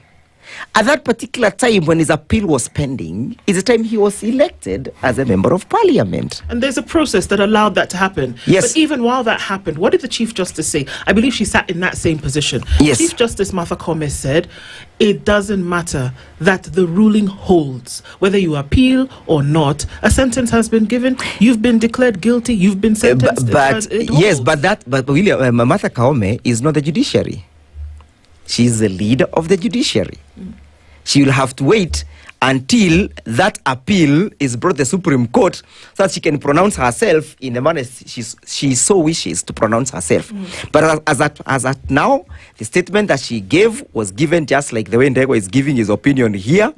It has no any jurisprudential value whatsoever. So Rigathi Gachagua can actually get on the ballot. He will be, if the opposition decides that it is him who is going to hold the flag, he will be in the ballot. He will be in the ballot because it is our constitution that has created those mechanisms and those avenues. Yes. So in this case, Gachagua said that it's the numbers that will speak. Not Gachagua. It is the reality of democracy. Well, I'm quoting Gachagua It's the reality of democracy. It's the reality of democracy. Yes. But Gachagua said this the other day. Of course, in pursuant of that reality. Yes. Yes. He said that he's just being a lawyer. Pursuant to that reality. You know, Ndego is listening to every question with a legal attack. You know, I mean, Gachagua was saying, look, the discussions around the table with all the principles, quote unquote, is go back, let the numbers speak. Of course, if you look at the rest and you compare their numbers to the numbers, if he manages then to galvanize the whole of Mount Kenya, you can't compare those numbers. If you're even to account for Matiang'i coming from Kisii, you're talking about something over 1 million. They have Jafika hapo. No, tumefika hapo pekee. Mjafika. Tumefika Kwa chini kidogo lakini mtafika tu. So, if you're looking at all these numbers, do you honestly believe that because people are still talking about, so who is it going to be? Is it going to be Rigathi on the ballot? Yeah. Who's going to be the deputy? Is it Kalonzo? Or is it Kalonzo going to be, because Kalonzo has said, because of all these rumors and bloggers, and he has addressed that he's not going to be running. He has insisted that he is indeed going to run for president. Let me tell you, tomorrow, PLP, the party of Martha Karua, will be having an NDC, and we shall be attending that NDC. The PLP may decide to unveil Her Excellency Martha Karua as their presidential candidate. DAPK, Eugene Wamalwa, may decide to unveil him as a presidential candidate. Equally for DCP and for Wiper. All these persons who have been fronted by their political party, I have heard them say that we understand the obligation ahead of us, we understand the state of the nation, we understand the consequences of our inability to unite. They have said that for them, what they are looking at is not their individual selfish possessions. It's where the country will be if they do not unite. So we are expecting that, and they have said clearly, I have heard Martha Karua say this, I have heard Kalonzo say this, I have heard Rigathi say this, I have heard Eugene say this, I have heard Justin Muturi say this. They are all saying the country is greater than an individual. We will unite for the sake of this country, and we shall give one presidential candidate. If that happens, then we are home and dry, we are one term. Is this not another shareholding concept? Because 2022, yes. Just a minute. 2022, we had President William Ruto. Yes. We had Rigathi Gachagua. Yes. We had Moses Wetangula. Yes. We had Musalia Mudavadi. Yeah. Who else was there? Muturi was actually there. Justin Muturi was there. Yes. A number of these people were there. Now, because there's been a fallout, and back then, Gachagua is on record that there was a shareholding ideology around them coming together to form government, and that because is they wanted to kick Uhuru out. And that is true. Yes. Okay, so now... Actually, and we presented this in the Senate, that even the shareholding agreement, where people are benefiting with 30%, is actually from the mountain who never got any share of the shareholding. If you look at what was given to Weta and Musalia Mudavadi, it was 30% of the government. Us, we never got anything, because we are not driven by selfish interest. We are driven by the desire to liberate this country. That is why Kimathi was butchered by the British. But how can you say that in the same sentence? That you wanted your 30% shareholding, but you didn't get it. It was never given to us. You didn't get. No. You're fighting for the people. When I have heard Rigathi Gachagua say that when he went on a round table with William Ruto to negotiate, what drove him then is what is driving him now. The ability to have this country governed correctly. That is why for him, he was not driven by how much am I getting or my people getting. That's why we never produced any shareholding agreements at the Senate. While we were able to present one for PA, led by Kingi, we were able to present a shareholding for Ford Kenya and even ANC. You never saw any agreement between Rigathi Gachagua and William Ruto. Because that is not what drives us. That's not what takes us. Is this not another shareholding? My question was another shareholding concept, because you're talking about Martha Karua Okari, as a key principle. The unfortunate thing is, the people with the votes must come together. That is the constitutional architecture of our democracy. So we can't run away from this shareholding thing. We cannot run away, because you must mobilize 50 plus 1 of the total of the votes, and you must mobilize 24 counties or 25 counties out of the possible 47 counties. All these counties are domiciled with either a Kisi, a Kikuyu, a Luo, a Mijikenda, a Taita, or a Somali. Made up of the country's tribes, in other words. Yeah, these countries are domiciled. These counties are domiciled with different segmented tribes. So, if you want to negotiate with the people from Wazirigishu, for what I'll do, I'll go and try to see the Wazes there. I'll tell them, I need you to help me. If they ask me, Ndego, what are we getting in return? I'll tell them what we are getting in return. We are going to restore the rule of law that works for everybody and not a region. So we are going to restore constitutionalism that works for everybody. So are you saying that that's the question? That when people are being met with an option in terms of leadership, the first question that they ask you is that what are we getting in return? Yes, that has been the tradition. Kenyans are asking, what am I getting if I vote for you? That has been the tradition. But you can now say we are changing that trajectory because we are telling them, those people who are asking us, what shall we get? We are telling them, you shall get a government that is functional. You shall get a government that is properly good governance. You shall get in return accountability. We shall get in return transparency in the manner in which we conduct our businesses. The rule of law shall reign. The respect for properties and human rights shall be upheld. We are telling them we shall enhance accountability. We are telling them we shall enhance inclusivity in our government. That is the promise we are giving to Kenyans in return for their votes. Ndego, how can one trust that promise if at all the individuals who have been there are the ones who have seen the country go to the dogs?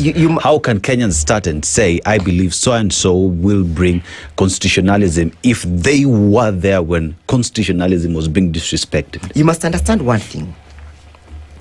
That the fact that Kalonzo Musyoka is there, the group that is now behind him, some of them were there before, and they're also new entrants. And so it's even for people like Martha Karua, people for Rigathi Gachagua. For example, today, if you've looked at the Standard about how people are responding to this issue of Matiang'i, there's a very young girl called Njeri. She's a youth leader. Nobody knows Njeri. But today, she's writing in the papers. A very young girl. You know, that tells you, in Kikuyu, you see, at page 8, you'll see, in Kikuyu we say, and I'll interpret, wadhi wa kura wenda gonge. That is to say, you know, like the way you unaongezea mtu maarifa. Kwa hivyo wale watu ambao wako katika upinzani siku ya leo, wanazidi kuongezea wale ambao walikuwa pale maarifa. And that is why now the conversation is not about what shall this community get. The conversation is that the entire country will get the provisions of Article 10 implemented. Inclusivity, equity, equality, accountability, transparency, good governance, the participation of the people, the sustainable development, human rights, the rule of law, democracy. Those are the governing principles under Article 10. So voting for opposition, you are voting for the implementation of Article 10. It shall not be the shareholding anymore. It shall be, our shareholding shall come from Article 10 of the Constitution. Respect of our institutions. We are telling them, if you vote for opposition, Article 43 shall be implemented in a manner that is not oppressive. For example, you had yesterday's Excellency Kalonzo Musyoka say that one of the oppressive mechanisms the government has used of the day is that they have created an unsustainable taxation regime. They have maintained them and sustained them. What we are saying in opposition is, we shall sustain a predictable taxation regime.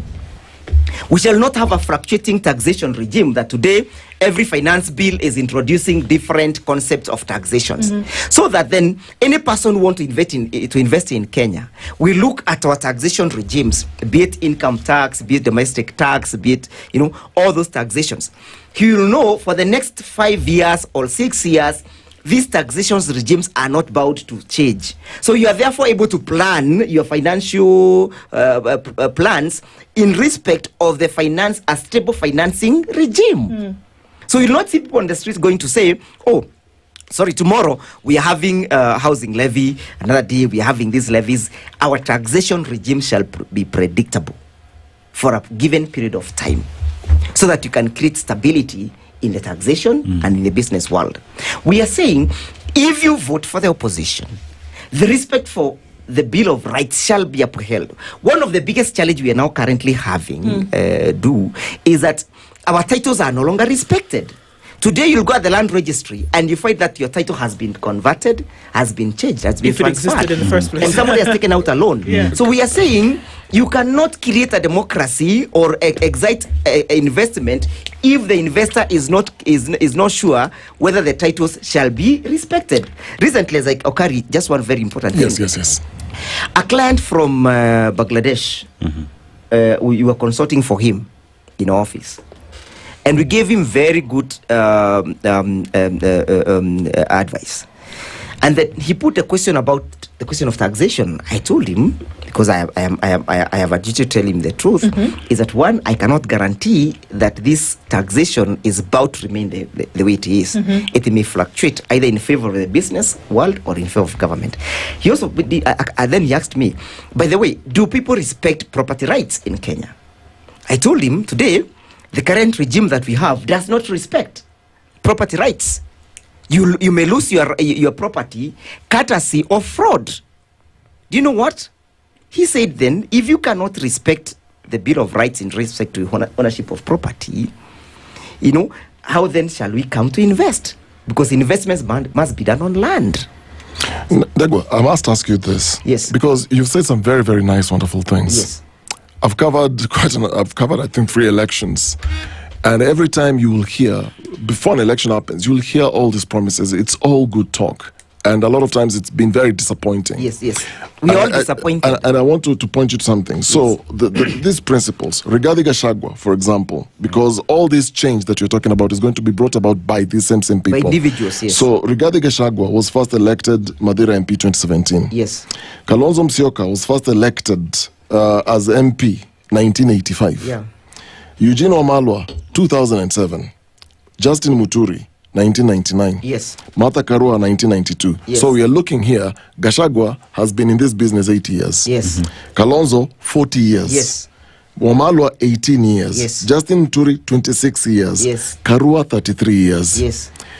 If all these years, these people have been in government, have been in parliament, and none of these changes that you're talking about today were ever effected, how are we going to entrust these same people for the next 5 years, 10 years? After 40 years, Kalonzo is going to bring change. I do disagree with your analysis, because it is the 12th parliament that brought forth the Constitution of Kenya. Rigathi Gachagua was not there, but Justin was. Eugene was. Martha Karua was. And Kalonzo Musyoka was. Let me tell you, if there is anything that ever happened in this country, if it was to be implemented, that would change the manner in which we govern ourselves for the Constitution. They brought this Constitution to themselves, knowing that at a particular point they would wish to be president and it would limit them. But they agreed to that pledge. They agreed to that covenant. So to me, a person who brought and participated in bringing for the new Constitution understand the state and the nation that we used to have. Because if we were only to implement Article 10 peke yake, we will not be where we are. For example, we will not be speaking about a corrupt system of the e-citizens, because there would be transparency and accountability. Any person who is accused of having violated that law today would be speaking about him being charged. If we had transparency, we would not be speaking about the importation of fake fertilizer. If we had the respect of the human rights, today we would not be saying that Masai is dead because he exercised his right under Article 37 to demonstrate. So the biggest problem that we have is the failure to implement the Constitution. And that's why I have this very clear conviction that if we implement this Constitution, this country will change forever and ever. And any person who says that you want to make Kenya a Singapore, and he does not quote Article 10 and does not rely on the Constitution, that person is a liar. So the 2027 election, one of the things that we are going to look at is your ability to implement this Constitution. And if you are corrupt, you cannot implement it, because the Constitution will catch up with you. If you committed atrocities and you killed people or you stole land, that Constitution, you are not the best person to implement this Constitution, because the Constitution will catch up with you, and therefore you cannot cut the hand that feeds you. That is why the character of the individual that we are going to elect matters a lot. we must analyze the character of that particular individual. And not just to vote, just to vote. All right. Let's vote that person who is telling us, I will implement the Constitution from Article 1 to Article 260 of the Constitution. All right. Wakili Ndego Njeri has been our guest this hour, and this is what we're looking for. Time measure. Imagine. How now? Just like that. Like they say, time flies when you're having fun. We're just getting started.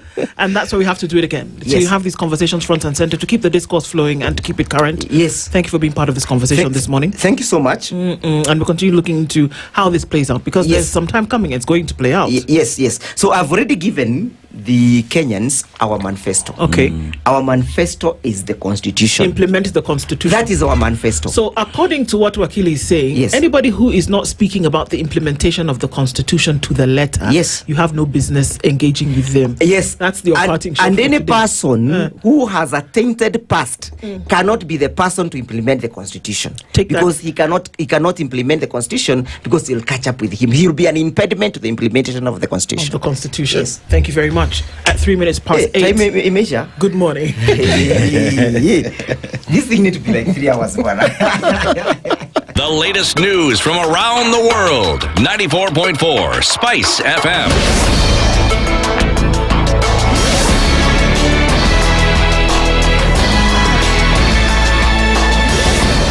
Good morning. This is the Newswire. I'm Leah Ubaga. The autopsy on the bodies and organs found in Kwabinzaro Forest in Kilifi County that's being conducted at the Malindi mortuary continues today. The autopsy conducted by Chief Government Pathologist Johnson Odor saw autopsies on 6 bodies done yesterday. Dr. Odor said it was, however, difficult to determine the cause of death from the organs found, with one body showing that the subject had suffered a lung ailment and died. We managed to do 6 autopsies today, and of these, 5 of them were skeletons, so we were unable to determine the cause of death. Neither were we able to determine the gender. However, one of the bodies was of a male, which was still fresh, and we could see features which could have caused the death. And what we found that this person, first of all, was looked like he was unwell. He was dehydrated. Then he had what looked like pneumonia, because the lungs were consolidated. There were tissue on the lung. But what we found was some injuries to the head. The debate over President William Ruto's admission that police officer Benedict Kabiru was killed in Haiti during a peacekeeping operation despite the police department's repeated denials of the death continues, as Wiper Party leader Kalonzo Musyoka slams Ruto for saying he was ill-advised to send Kenyan officers to the country. Kalonzo has raised serious questions about the suitability of Kenyan police to participate in the operation, claiming that it lacked proper planning and that it was clear that it would not succeed due to the lack of support from other countries in the world. The Haiti mission is a failed mission, misadvised. How many heads of state visitor actually attended this William Ruto convened high-level segment on Haiti? You just find maybe 3rd secretaries, 2nd secretaries, and him lecturing to people who are actually clearly not even interested. I mean, when Donald Trump took over, he said they're not interested in this mission. Kalonzo has also criticized the Kenyan government, claiming that it violated court orders that halted the deployment of the officers by sending the fast batch to the country. The former vice president has also continued to raise questions about Kenya's role in the operation, which President Ruto, while addressing the UN in New York, UNGA in New York, has admitted to the limited funding available to support the operations. That on the day the Gen Zs went to visit Parliament, that was the day the first batch to Haiti actually left, against a court order which was very clear that that mission was misadvised. So first of all, you're going against a home-based situation advised by our courts of law. Of course, that goes to tell you that this is one administration that has no regard for constitutionalism, for the rule of law, blatant. And now they've been unmasked at the world level. This is a failed mission. It should be noted that the government continued its plan to send the officers despite a clear court order temporarily preventing the deployment of Kenyan officers to Haiti. Remember to continue enjoying the EPL marches across our radio stations. That is Radio Maisha, Berur, and right here on SpiceFM. That's the News Wire. I'm Leah Ubaga.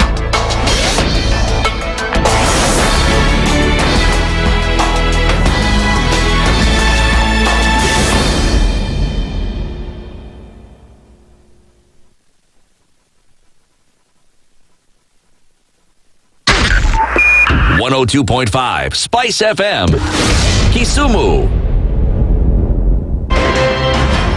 In this country, 6 families and 8,000 Kenyans control 90% of the GDP. We are not a country. We are a plantation. We work for Ruto. When you're telling the judges court orders are papers or they will not obey court orders, they're sitting and you're seeking orders from them.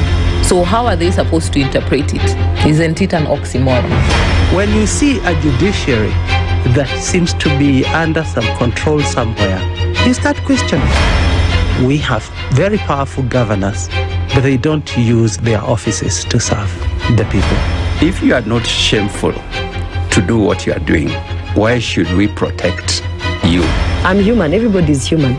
So when you're told, kuja tuongee, I mean, you'd be a fool to say, "Staki kuongea today." Conversations have to be had, you know? People in leadership should only go into leadership if they are ready and willing to change the lot of the people. The Situation Room, Kenya's biggest conversation. One of the things that are ailing our country is negative ethnicity. You find you as a state officer, instead of thinking as a Kenyan, you think like a tribal person. Let me tell you something. The biggest problem we have had in this country is a leadership deficit.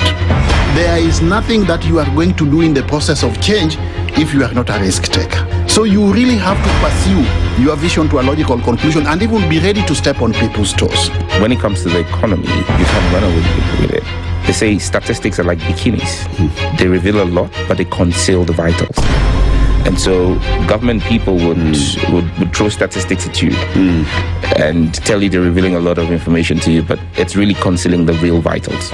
We need to get out of that because when we want to grow our democracy, one basic thing that really requires to be understood by the political class, by all of us, is institutions are critical. This is the Situation Room, the only way to start your day. Mature, intelligent talk every morning. Spice up yourself.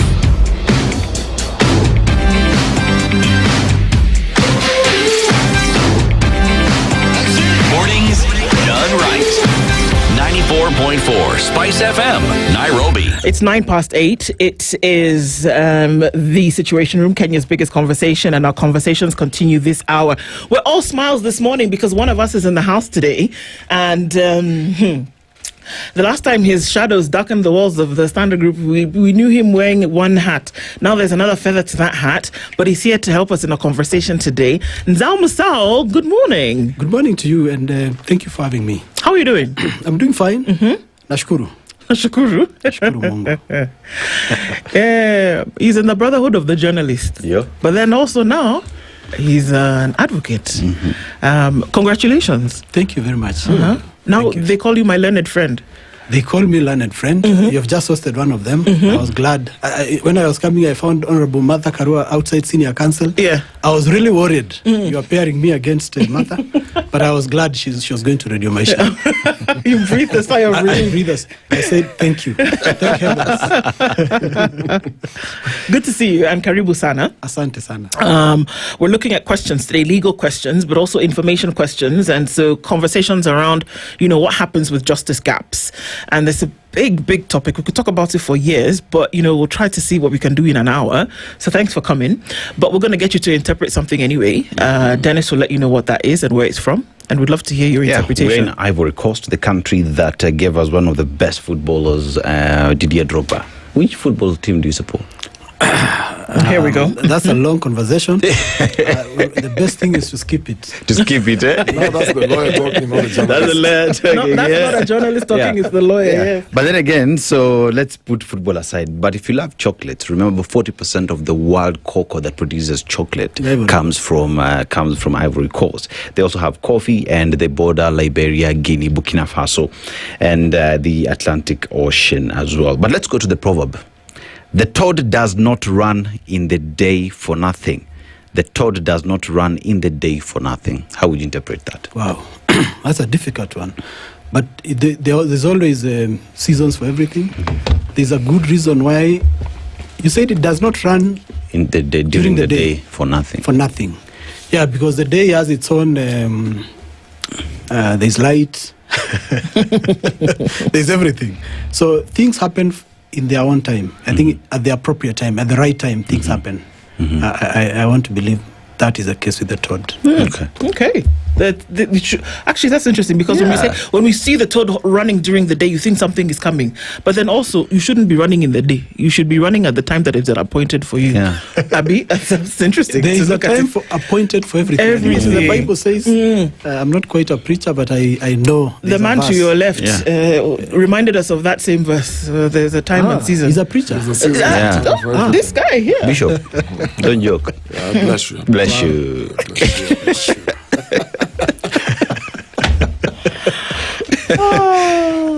Kenya's justice gap is what we're looking at today, and even if we title it something, that means that there might be an issue. And no court for international crimes is a question that we're asking. But if we start with Kenya's justice gap, let's look into it. Is there a justice gap in Kenya, whether we're looking at what happens within the country or whether we're looking at what happens from Kenya to other jurisdictions? Is there a justice gap in Kenya? There's a gap. There's always been a gap. I just told you that I was admitted in May, and you'll be surprised the number of advocates in this country. We are around 25,000 since that is the number that I have, 25,000 plus. So, and when you look at the number of the population of this country, the disputes, the things which happen in our societies, you only have 25,000 advocates, and those are the ones admitted ever since. So the number of advocates, obviously, is quite low. So even when you look at, in terms of the advocates, the number of advocates alone, you have serious gaps. But also, of course, now the laws, the number of judges per, the population of the country. Gaps are many. Even in terms of implementation, justice is a whole. When you say justice is really a whole, you are talking about so many things. Administration of justice, the whole justice sector is it involves police, it involves the DPP, the prisons, and so on and so forth. So the gaps are wide in terms of the law, the culture. Kenyans themselves, many of us don't really obey laws. We are forced into this arrangement of a country, of a nation where we have to cede some of our rights, so that we are in a society, and many people, of course, impunity is really a problem, a challenge in this country. People don't obey laws. We start from there, the people themselves. But you also have weak laws. You have laws which need a lot of updating. You have very many dormant laws. You have issues of training capacity for the judges, judicial officers, and even advocates like myself. And so on and so forth. So the gaps are wide. The gaps are really wide domestically, and as you go, even begin to venture out into international crimes and international law. And yet, there's an entire judicial system. There are magistrates, there's courts, different levels. Whether you're talking about high courts, supreme courts, whether you're talking about your courts that specialized, labor courts, industrial courts, and we're saying that there's so many gaps. Are we saying that the people who have been hired are inadequate, or are we saying that the numbers that are required then outweigh those who have been put in those positions? No, the gaps are the lack of numbers is one thing, but also there's issues of quality of the people that you are appointing. Recently, you have seen our senior Nelson Harvey on a campaign against corruption in judiciary. So you see, that's an aspect of quality, the quality of the people that we are hiring, but also the quality also of the laws that we are talking about, the laws that we are implementing as a country, and also the commitment of the country towards justice. You know, ordinary citizens, not so ordinary citizens. Many people are not committed to upholding the rule of law. I saw the other day a lot of questions on judges who have asked for bribes, who are facilitating court matters, of course, upon being paid. So the gaps are many. That's what I'm trying to say. It's not one line of you can look it in all the directions, from the people themselves, judiciary itself, practitioners, the people who are processing the justice issues, like advocates themselves.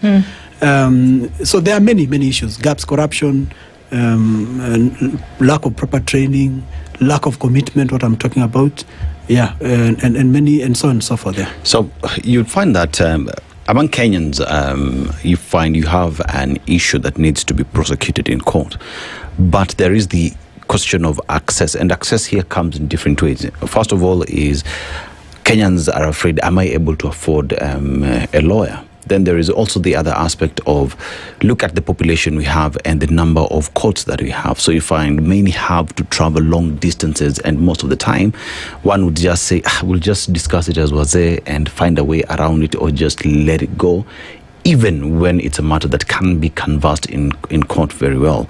So just address the matter of siwezi afford lawyer bana wacha story ikufe, or the court is far, I might as well just find a way of dealing with this at a local level and just let it slide. Yeah, but Dennis, since 2010 and even before that, there is people are very litigious. People want to take every matter to court. That's part of the problem. There are many ways of solving issues. Here at Standard, there are many. There are caucuses. You can have people who can talk and arbitrate on some of your issues, mediate. And the Constitution since 2010 really encourages alternative dispute resolution, including traditional ones that we used to have in the villages. So you really don't have to run to court. But we are not saying that people should not go to court. They should be able to go to court if they feel they need to go to court, or they are not adequately able to solve their disputes.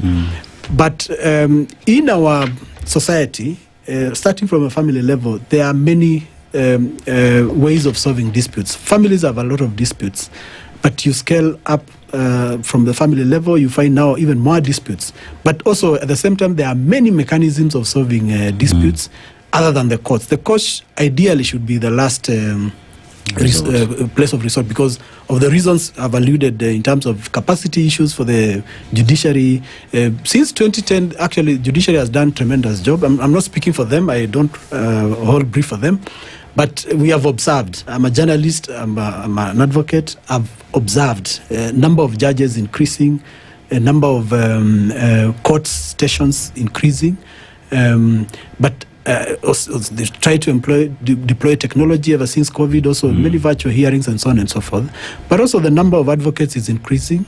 Yeah, but we have so many other people who can help solve disputes, including the man on my left here, my left who is a preacher. He can solve. Preacher should be able to solve some of our problems. Not irrelevant, but not worth reporting to Makadara every morning.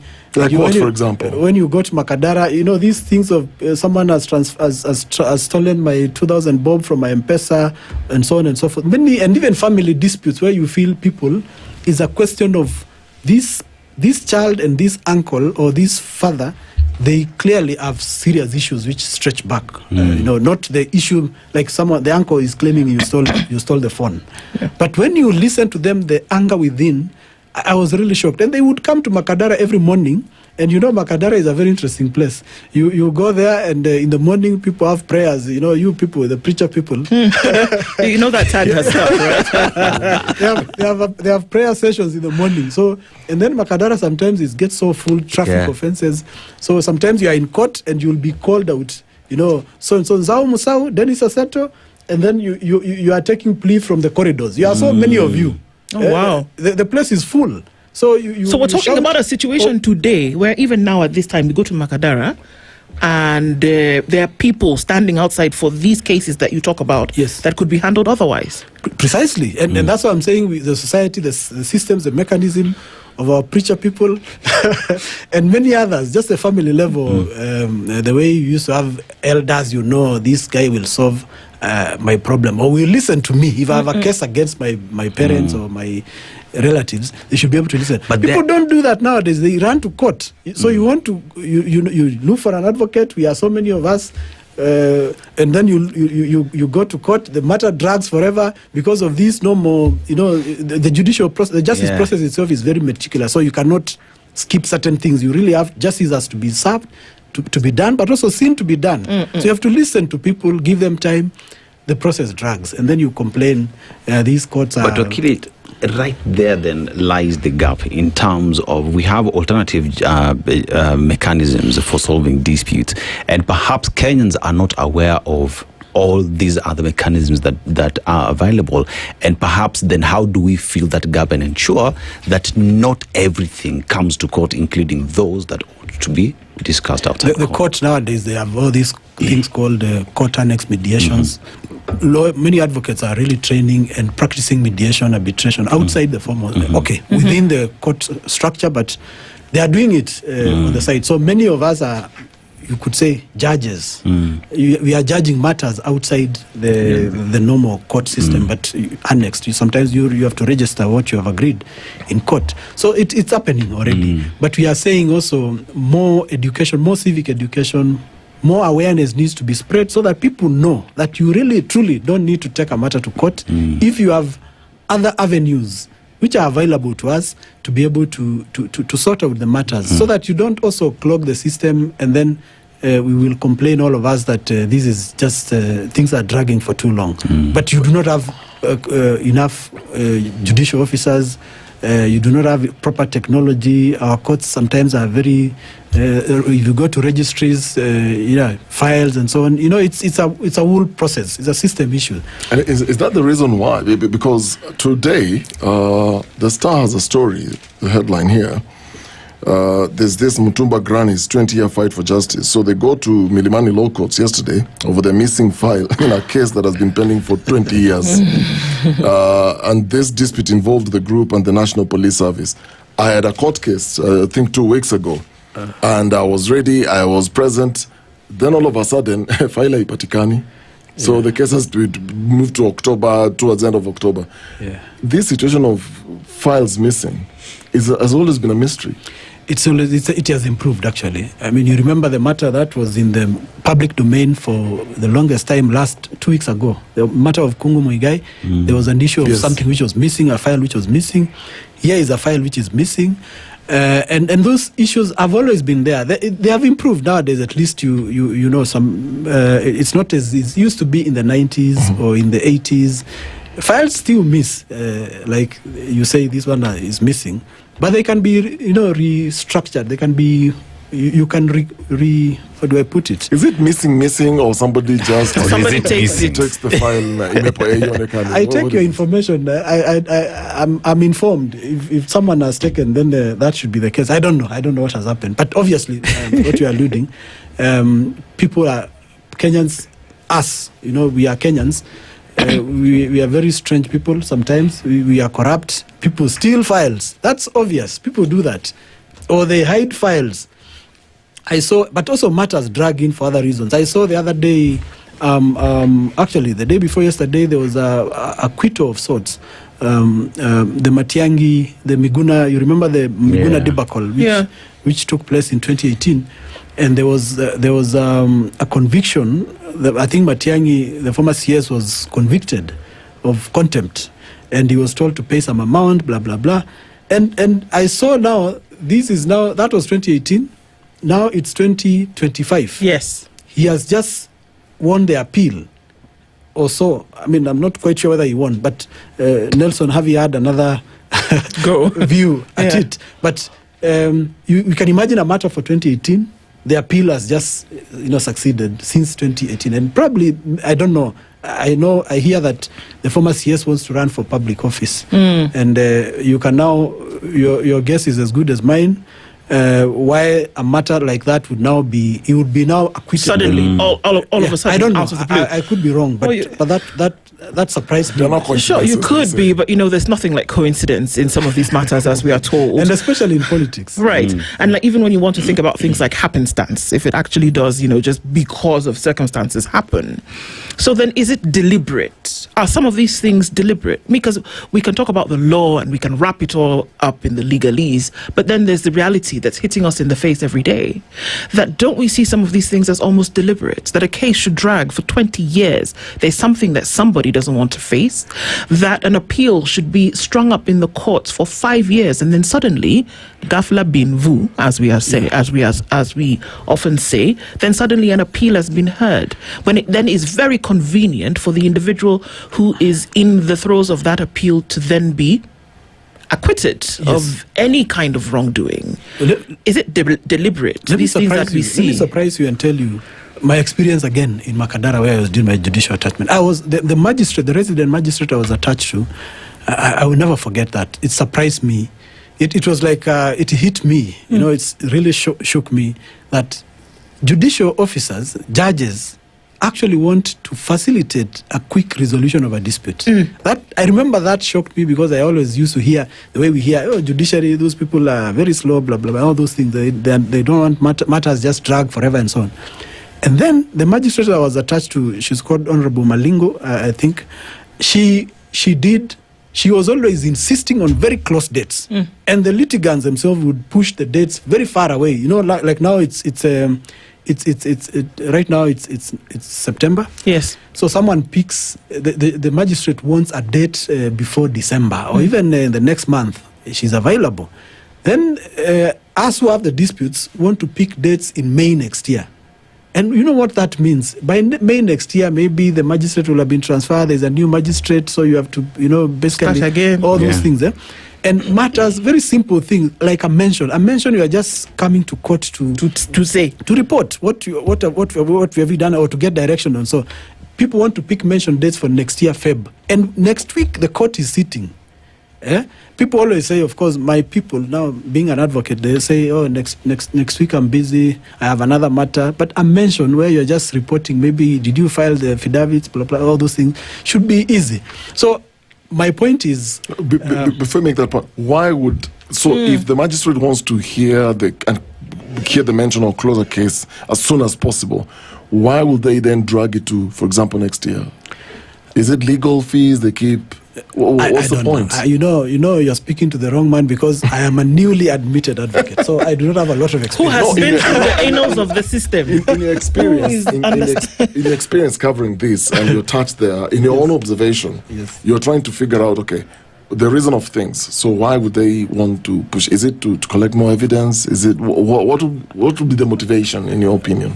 There are, different. Like what you're saying could be one of them. I would imagine maybe someone wants to drag the matter for either financial gains, but also it could be for sure that they are committed. They are elder advocates are very busy people. They have a lot of cases they are handling. Practitioners who are in active practice, and like me, they have a lot of matters. Sometimes you go to the offices and you see, they have like many screens, because they are appearing in different courts at the same time, and so on and so forth. But generally, also at the same time, it's not just the advocates. I'm not blaming the advocates alone. There are many people, the people who have taken the matters themselves are not available, or they are busy, or they are not. Or the other side doesn't want the matter to drag. So the court has to be very case management. But you really have to manage your cases so that you make sure that they're heard in good time. And lately, I am now a member of the Media Complaints Commission, so I've seen the same things. The matters we adjudicate, I see some of the times people, advocates appearing before us. We should take closer dates. Ideally, if we are working in concert, we should be able to resolve some of these things very, very fast. But it is also true that many other cases are also resolved very fast. If you follow the process, if all of you have, you have the spirit, you really want the matter solved, you move very fast, all of you. The judiciary will facilitate you. There's a case I filed last year. We filed last year with a colleague of mine about the same matter of the media complaint commission, and we filed it in July last year, and by May it was completely solved, and we proceeded to implement the decision of the court. So it's possible to have matters done quickly. Yeah, so Wakili, there is this issue in terms of how judiciary runs its affairs, and one of the ways in terms of efficiency of judiciary has always been about funding, especially from the exchequer government.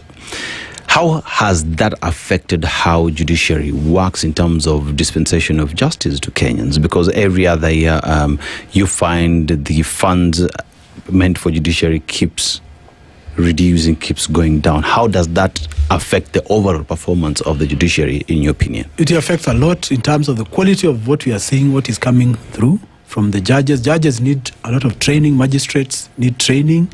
You also need many court stations. I just gave you the example of Makadara. If you go to Makadara, you really get it's a movie. You can shoot a movie there. The things which happen in Makadara are very interesting.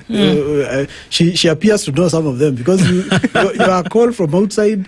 It's full. It's a small court. That's what I'm saying. And you to get justice where you are not even seeing the magistrate who is calling out your name. You are in the corridor and all of you have to shout "Nzao, Nzao, Nzao," so that you pass the message.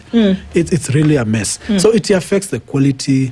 It affects the issues of access to justice, training, and so on and so forth. So it's a mess. It's a mess, and it has been happening, of course, because of political intrigue. Sometimes judiciary issues with the government of the day. You remember the revisiting situation of 2018. And also, sometimes judiciary itself, in deploying the funds, there was a lot of corruption issues which came out sometimes during Mutunga's reign as the Chief Justice. And even after that, many things have happened in terms of how you spend the money that you get. Do you spend it for the right things? What are your priorities as a judiciary, a judicial service commission? So I wouldn't speak for them, but there's a lot of, we see it every day. The impact is out here for common mananchi. Is the law actually protecting the general population? And I say that because we go through just judicial processes whereby justice be our shield and defender, essentially, and so that's what we talk about, a place of protection for the people of Kenya. With all these things that we are seeing, delaying of cases, whether they be deliberate or otherwise, missing files, somebody who may have ripped off the government. I mean, just yesterday, what are we seeing? The EACC is talking about a public auction for a former governor's property because he's been in case, and a plea bargain has been used as a tool then to be able to sort out issues. But the person who stole a chicken is serving 7 years in prison. No question about that. No opportunity for plea bargain.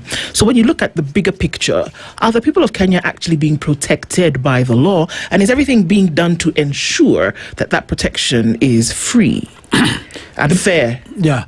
I agree. I mean, those are very heavy questions that you are raising. It is the law. The existence of the law alone is actually a good deterrence. You will be surprised if we were to suspend a law for a minute. Even if you forget about the courts, just the law, the fact that people know that I'm not supposed to steal. If the moment you say you suspend, we do not have the law itself, you will not even have these glasses you are wearing, Dennis. People will steal them. It's chaos, basically. So deterrence alone is good.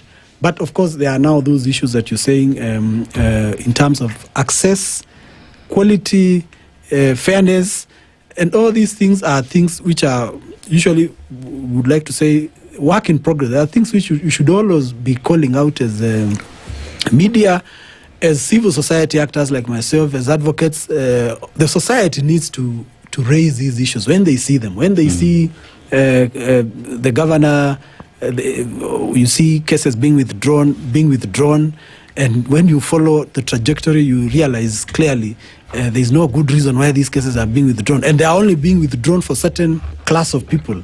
Yeah, the chicken thief, you say, is not being the matters. The DPP is not applying to withdraw them. But we also have checks and balances to try and ensure those things don't happen. I'm sure you have seen yesterday or the day before, the courts refusing, and I've seen many times the courts refusing to allow the DPP to withdraw a matter. Yes. They have applied, but the court it does assessment, and they realize, no, this should not be the case, and they withdraw. So that's part of the checks. But also people, I usually like to say what that former president, I forget which country, the one who was saying, make noise. It is good to make noise. Yes. Yeah, make noise. Make noise so that the people, the institutions which are supposed to provide these checks and balances realize that, people are watching. If it is a judiciary, if it is a court, if it is a DPP, they should be able to know that people are raising the issues about how come the number of the matters you are applying to withdraw. What is your criteria for this plea bargaining? Is it being applied across the board? Is everybody able to enter into a plea bargain? And so the bigger role actually lies with the actors like ourselves, the people who are seeing what is happening, who have access to tools like this and papers and so on, to write, to speak, and to raise those issues so that you improve your quality of judicial performance of judiciary. Well, let's go back to politics, and when you talk about politics, you go to parliament. You want to take me to politics, and you have just left. There's a politician who has left here. A lawyer. He's a lawyer. He's a lawyer. So now, on that point, he's a lawyer. And you are a... Actually, we are all politicians. Not just myself and the lawyers. Politics is a process through which resources and value. I always remember I did political science, and the definition was very interesting of what is political. What is politics? It is a process through which resources, values are allocated, are shared, and the way they are accessed by people. So all of us get involved in that process. So we are politicians, except that we are not elected. Proceed. Sorry. Let's look at international law, international crimes. There was a time Parliament was flirting with this idea of trying to create a division that will then will create an international crimes division. So, but that thing has never taken off. You're aware of that? Yes, I am, and it's really a shame that many years we are now in 2025. Yes, we passed the International Crimes Act in 2008. The commencement date was 2009, and many years later, I think now close to 15 years, we have never set a division which can adequately focus on those crimes, and these crimes have been happening here, or they are likely to happen here. We are now heading to a very sensitive period of election where people are beginning to, say all manner of things, and it's partly the blame is on all of us. I mean, we have not put, like I was saying, all the actors. We should be making noise, and you saw the other day I made noise myself. Yes, we saw you made noise. So we should make noise that we are not doing these things. We should have a division which is, whose attention is, the way we have divisions, many divisions in the current judiciary setup, and the only purpose for this division, agitation for this division, was that if you have a division which is tasked with charging international crimes, you develop expertise. International crimes are not easy to try. There are a lot of, the thresholds are quite high, and they are really serious. They are not even our crimes. Look, in fact, the term itself, international crime, means they are crimes which are reprehensible to the human race as a people, as a race. It's not Kenyans. We are dispensing this justice to preserve the dignity and the honor of the human person. So we should be very serious with that, and we are, unfortunately, we have not been.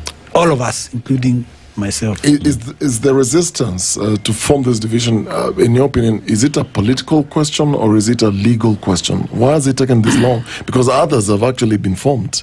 There's so many other things that you find when you're looking at the judicial progress, good progress. It is a political. It's not a legal issue. The law was there. Parliament did their part.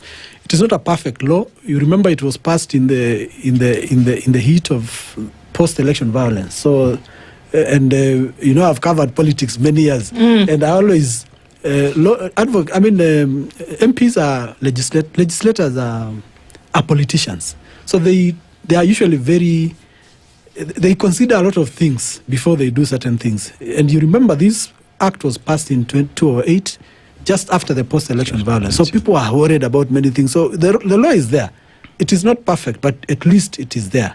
But that's not even the big issue. Our constitution, which we passed, I think a year later after 2010, also says that all the treaties and conventions that we sign up to are part of our laws.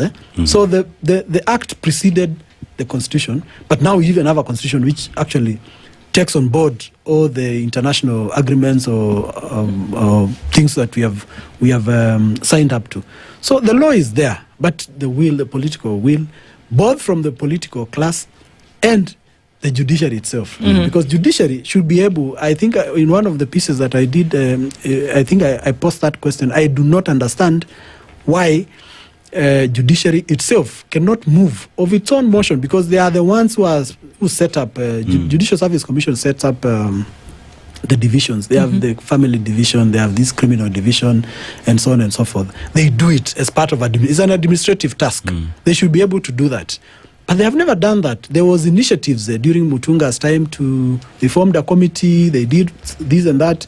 They actually tried to implement it, to take steps which would have created a division, but then it's died in the same. I think it's a mix of both judicial politics and the national politics. You remember that time we had some suspects at the International Criminal Court.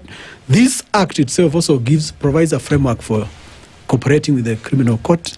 So maybe people felt, basically. Yeah. So in short, what I'm taking too long to say is that it was killed. How much of a game changer would it be if we had this division of court domicile here? The game changer would be, number one, you really have people who are focused on those international crimes. Like I said, they are really technical. I mean, the threshold is quite high for these international crimes. And you will have judges who are trained. You'll train them for those purposes. You should be able to grow expertise that should be able to quickly process these things. And that should reflect across the whole administration of justice chain, because there are also prosecutors need to be trained on these international crimes. What are they? Why do we have them? What are the elements of these crimes? These things about organizational or state policy, command responsibility, all those terms you used to hear during the ICC, those things. You need that. But we are not saying that it is not possible to prosecute international cases. As a matter of fact, this year, I think in May, the Baby Pendo case, the Office of the Director of Public Prosecution, after a lot of games which were done for many years, again, now it's 2025. Those crimes are committed in 2017. Now, we have charged some officers, senior police officers with international crimes under the International Crimes Act. And you see, they are being charged within the criminal division of the High Court. So it is still possible to prosecute international crimes under the current divisions, the ones we have, the criminal division. Except that criminal divisions have a lot of other things they are dealing with, including what you say, the poultry thief. So you're dealing from poultry, you're jumping from handling a poultry thief to crimes against humanity. And the expertise is really, really key for successful prosecution of these crimes. So usually in case law, you'll have case studies whereby you actually see where these things work, and then that's what sets precedent, right? Yes. We hear lawyers doing it all the time. That in Roe versus Wade, as was one of the most famous cases that we see being used in the United States, this happened and it set precedent moving forward, right? Do we see examples whereby you're able to have a healthy marriage between political ambition and desire, goodwill, and also the rule of law, working together so that justice is actually served, whether it is domiciled or whether it is external? That's a very serious question. You're almost becoming a philosopher. I moonlight as a philosopher. You are indeed a philosopher. You are philosophizing on the law. I think it is possible what you say. We are at a moment. Sometimes you have moments. I think 2008, and we live there. I mean, many of us were there. In 2008, after the post-election violence, the conscience of our society was shaken. I remember myself covering the Waki Commission and all those commissions which were obtaining around that period. And there was a feeling in the country that we need to align between what you are saying, political ambitions, and the law. We need order. Basically, all of us, we feel political ambition alone should not be allowed to supersede certain things, certain norms, which in international law, they call them those peremptory norms, things which the international society, the society itself, the human race feels they cannot condone these things. It's the bare minimum. We cannot condone things like slavery right now. It is not possible, and you don't need any law for that matter. We cannot condone the crimes against it. These international crimes, they can never be condoned, and anything which obstructs that, including immunity of states. Because international law is based on that, immunity of heads of states. The way we say, the president cannot be prosecuted. When it comes to international crimes, because they are so reprehensible, people cannot, and we have come a long way from 1945, blah, blah, blah. Last night I listened, and I'm sure many of you did, listen to our president during the UNGA session. He gave a very, very interesting speech. And he was vouching for these institutions which are created to promote peace in the world, but also to protect the people, to protect the people. So, the question you're asking, it is possible to align the political ambition, but also justice at the same time. Right. But sometimes it requires moments. We had a very perfect moment in 2010.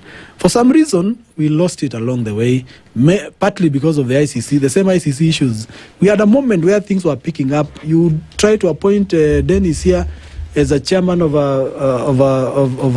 state parastatal, Kenya, and say, no, there is no competition. One of our values is that people must compete for these positions. So we need to see other two names given. But over time, those things, the threshold kept going slow and slow and slow. But it's up to us to revive those things by having these discussions and seizing the moments when they present themselves, especially sometimes during transitions, like political transitions, the moment become very good to align what the law is providing and how politicians are behaving and how we are behaving as a society. You align all those things at the same time. It is possible. But there's a feeling that we have a justice gap in the sense that we have a legacy that you can look back to and say, okay, there's a precedent that was set. So ICC was hearing the Kenyan cases, and it feels like there's unfinished business. And so the question will be, if ICC couldn't do it, how are we trying to have this thing set up here locally, where we know a lot of influences around, and it almost feels like, as a direct result of what then we saw and witnessed with the ICC cases, there is a lot that is still unfinished up until today. Yes. There are a lot of things pending, pending business. With the crimes were never prosecuted, if you remember. Yes. What happened is that these matters were dropped of course, we frustrated the court ourselves, and eventually the matters were dropped. But you remember, there were many crimes which were committed. People tend to forget that more than 1,000 people died. Thousands, hundreds of thousands were displaced from their places. Many people went back, others did not go back. The sexual violence which took place in 2008 was really shocking. I like I said, and I'm sure you did, I covered the Waki Commission, and I went around the country with him and so on, and I was shocked at some of the things which were done, especially the sexual violence crimes which took place. And all those people just disappeared. They were never punished. They are still living, and you remember I started, more or less like making some snide remarks about our churches and our being religious. Those people go to church up to date. I am sure the people who did those things, they go some to church. Some of them are in political offices. Maybe I'm not quite sure, but maybe they are. But the point you are making is that it is true. They are pending issues, but it is not that we cannot do it. Where there is a political will for these things to be done, they can be done. And our courts actually proved that. You are the one who cited the example of the governor of Migori, the former governor who has lost most of his properties to the courts and to the state. It is possible. But again, we need a lot of pressure from people. Political actors actually work with pressure. And we have seen it work. When they realize that Like what happened last year, the Gen Z protest, the president was, he felt, these guys are passing a message. So he sacked his cabinet. So things like those. So political pressure, and I'm not saying we go out to the streets, the way what happened last year. And of course, we are free to go. And anybody should feel free to, to picket and so on. But the pressure is very, very key. We are the ones who put these people into office. We should be able to make certain demands. The International Crimes Act should be, should be implemented. It is partly implemented, but should be used often. Last year we had the spate of abductions, which shocked all of us.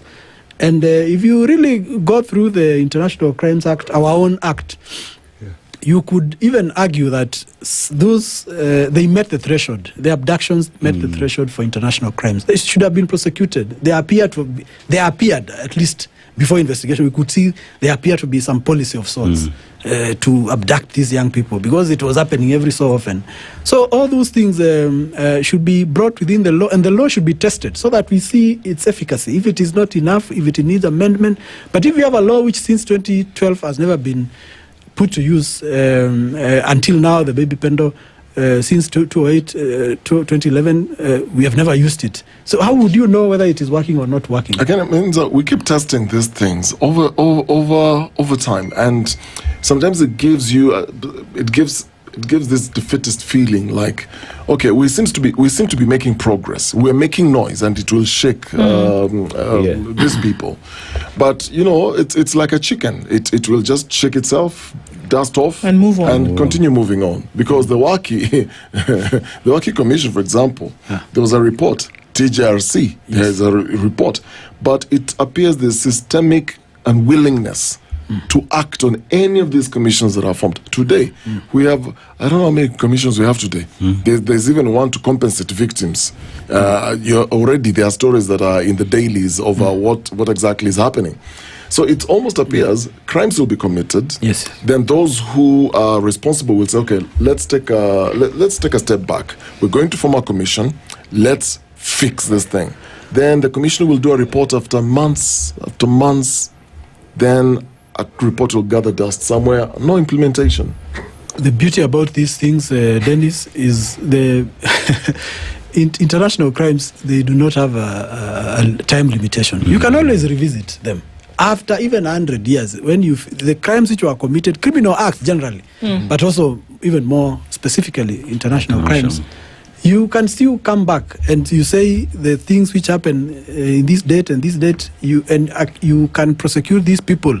People ran away for many years, including the famous man that you did a famous story on. The Rwandese guy. He was eventually cornered. So, he more or less evaded justice because he became sick and could not stand trial and so on. But the point is, you can revisit these things. So we should.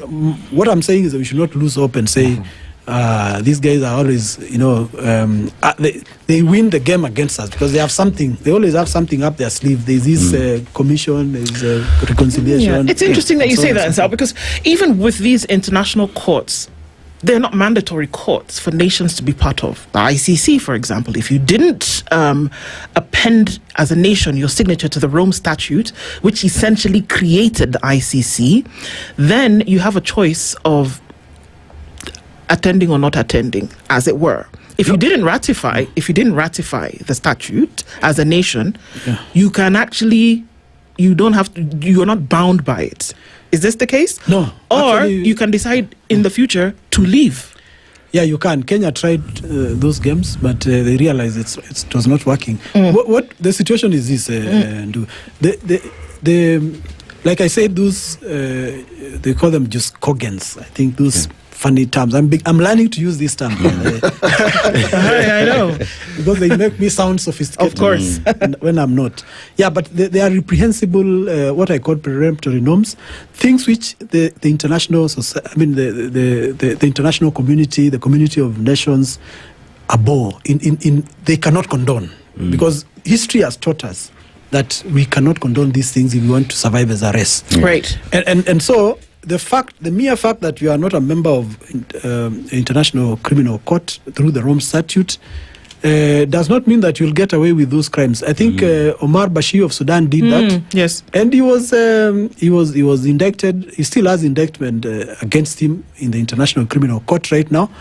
He played games. You remember he once came here. In fact, during our promulgation of our constitution, I was there and I saw him, and I was making a joke and said, if I wanted to become famous, I would have run and tried to arrest him. We should have actually arrested the former president of Sudan.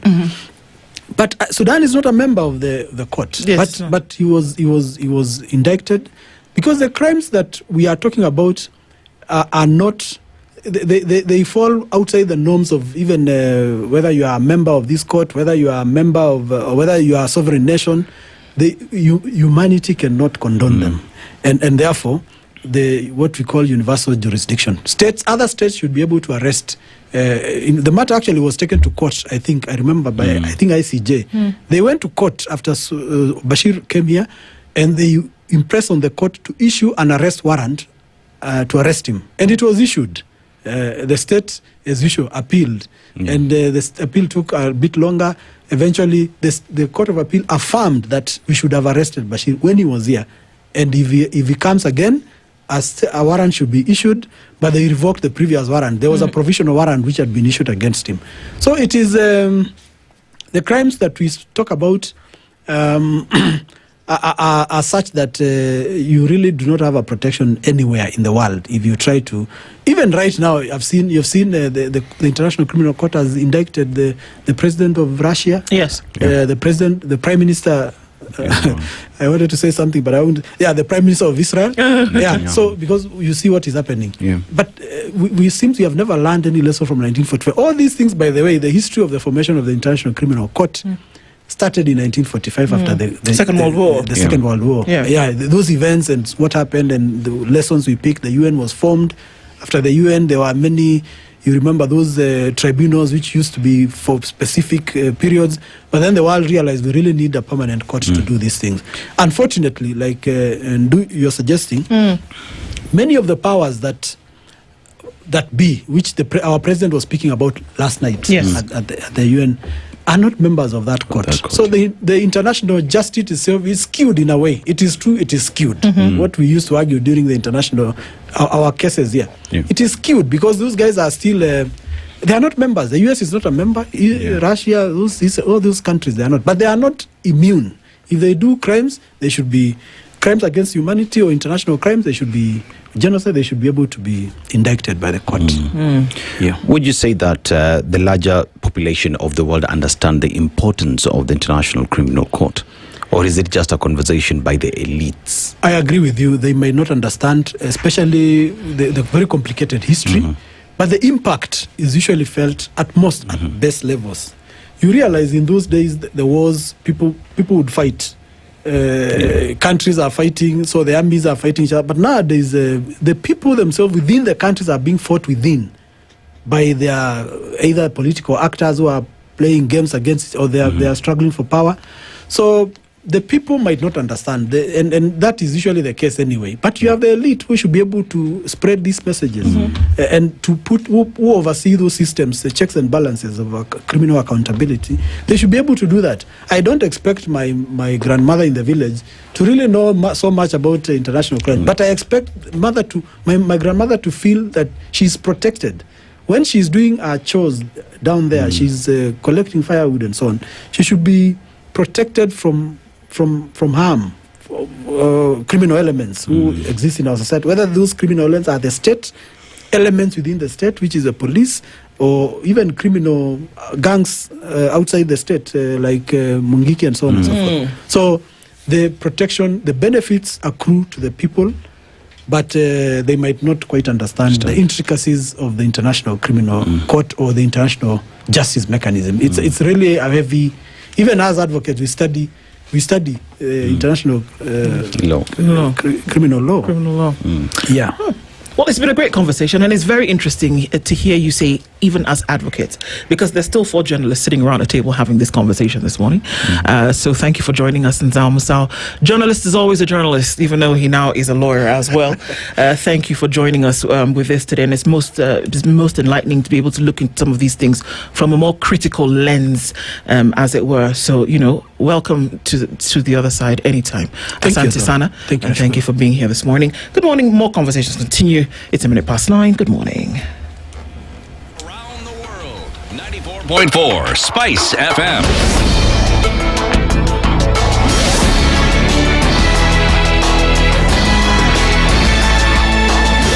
Good morning, this is the Newswire. I'm Lea Ubaga. PLP leader Martha Karua has dismissed President William Ruto's announcement that the government will cover the medical expenses of about 2 million Kenyans through SHA. Speaking on Radio Maisha, Karua urged the government to stop lying to innocent Kenyans. Hiyo ni kifumba macho. Huwezi kuchukua pesa yangu alafu uniambie umenirudishia. Ni kama hii empowerment. Ndio. Empowerment na pesa ya nani? Hata hiyo pesa wanahonga watu State House. Hakuna shamba ya pesa wako nayo. Shamba ya pesa ni kodi yako. Hatuwezi kuwa miaka 60 baada ya uhuru wetu. Ziko kona za Kenya hazina maji, hazina barabara. Iko watoto wanasomea nje kwa miti, na iko miaka 15 ya CDF, miaka 10 ya county governments. And meanwhile, Karua has described the broad-based government as one that fights for the interests of a few people instead of all Kenyans. She has called on Kenyans to unite and support the ongoing efforts by the opposition coalition to remove the Kenya Kwanza government, which she calls indifferent to the challenges facing Kenyans. Hawa nia yao sio kutusaidia, ni kujisaidia wenyewe. Right. Na Wakenya kila pembe washasema one term. Na hawasemi one term wakiwa na mchezo. Ndio. Kwa hivyo sisi tuungane, Wakenya watusaidie kuwe na mtu mmoja. Na nikisema sisi, si United Opposition peke yake. Kila mtu Kenya hii wa nia njema anataka transformation ya kuleta mema katika nchi yetu, transformation. Ndio. Wote tukiendelea tunatakiwa tuungane. 2 people are being held at a police station in Bungoma after they were found transporting 1,500 litres of ethanol suspected to be smuggled. Western Region Police Commander Issa Mahmood has praised the cooperation of residents with the police, which led to the arrest of the 2, saying that investigations are now ongoing before they're arraigned. Our officers had some information that there was a vehicle which was suspected to be carrying or ferrying ethanol, one pickup. So our officers from Bungoma flagged that vehicle to stop, but he defied the order, and thereafter chase ensued. So there were 3 occupants in the vehicle, so the driver escaped, and we managed to arrest 2 suspects. And we were able to recover, that is about 1,500 litres of suspected ethanol. And police in Kilifi County say they've seized a private vehicle parked to the brim with marijuana at Malindi's Gede area. DCI detectives said they flagged down the driver for inspection, but he sped past in a fleeing attempt. Police said the vehicle had 12 bulging sacks of bang, a consignment worth millions destined for the streets. Both the vehicle and their narcotics were taken to Malindi police station while police are searching for the driver. That's the Newswire. I'm Lea Ubaga, and remember to continue enjoying the EPL marches across our radio stations, Berur, Radio Maisha, and right here on SpiceFM.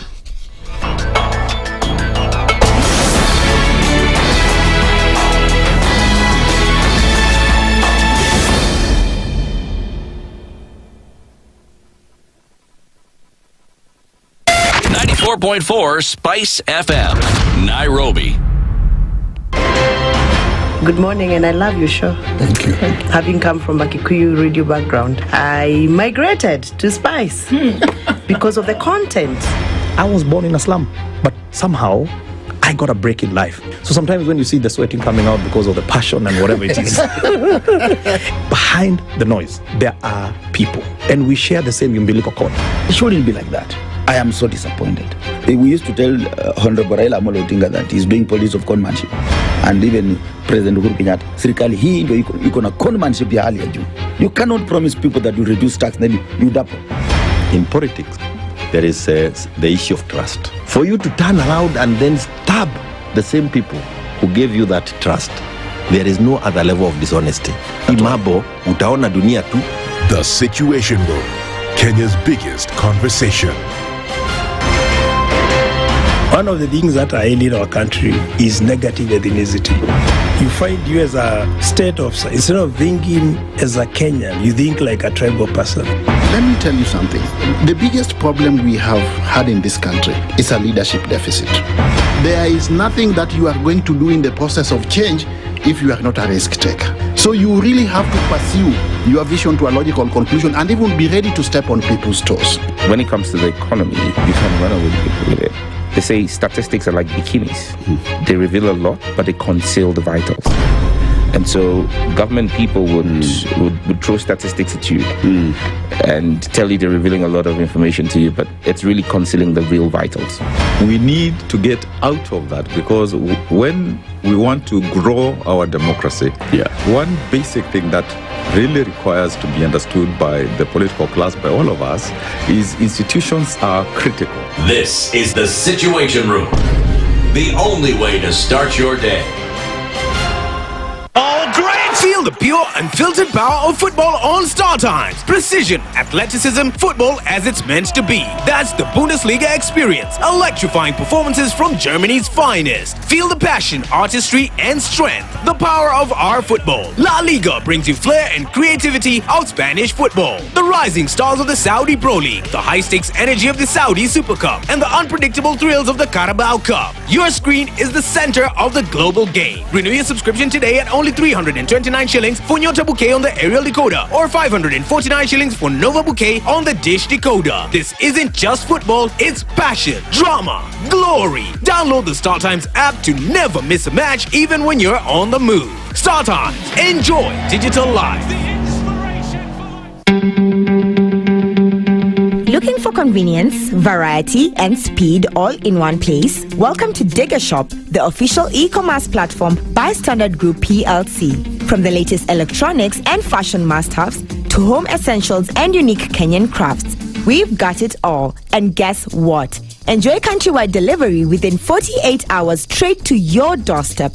Shop smart, shop secure, and shop with confidence. Visit shop.digger.co.ke. That is shop.digger.co.ke. Digger Shop. Dig it, shop it, love it.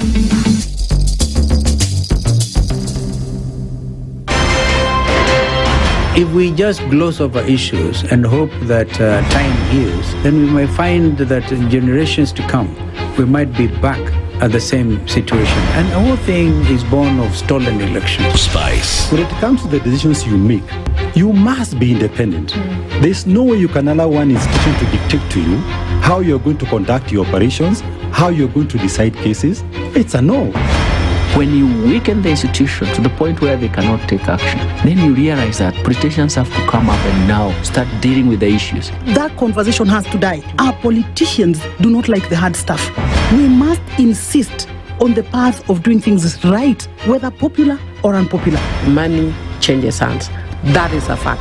If you have political goodwill at the highest top, like in Rwanda, then corruption will be an issue of the past. If you don't have political goodwill at the top, we will pass laws, we will amend laws, we will continue passing laws and re-amending laws, and nothing will happen. This is the Situation Room, the only way to start your day. In this country, 6 families and 8,000 Kenyans control 90% of the GDP. We are not a country. We are a plantation. We work for Ruto. When you're telling the judges court orders are papers or they will not obey court orders, they're sitting and you're seeking orders from them.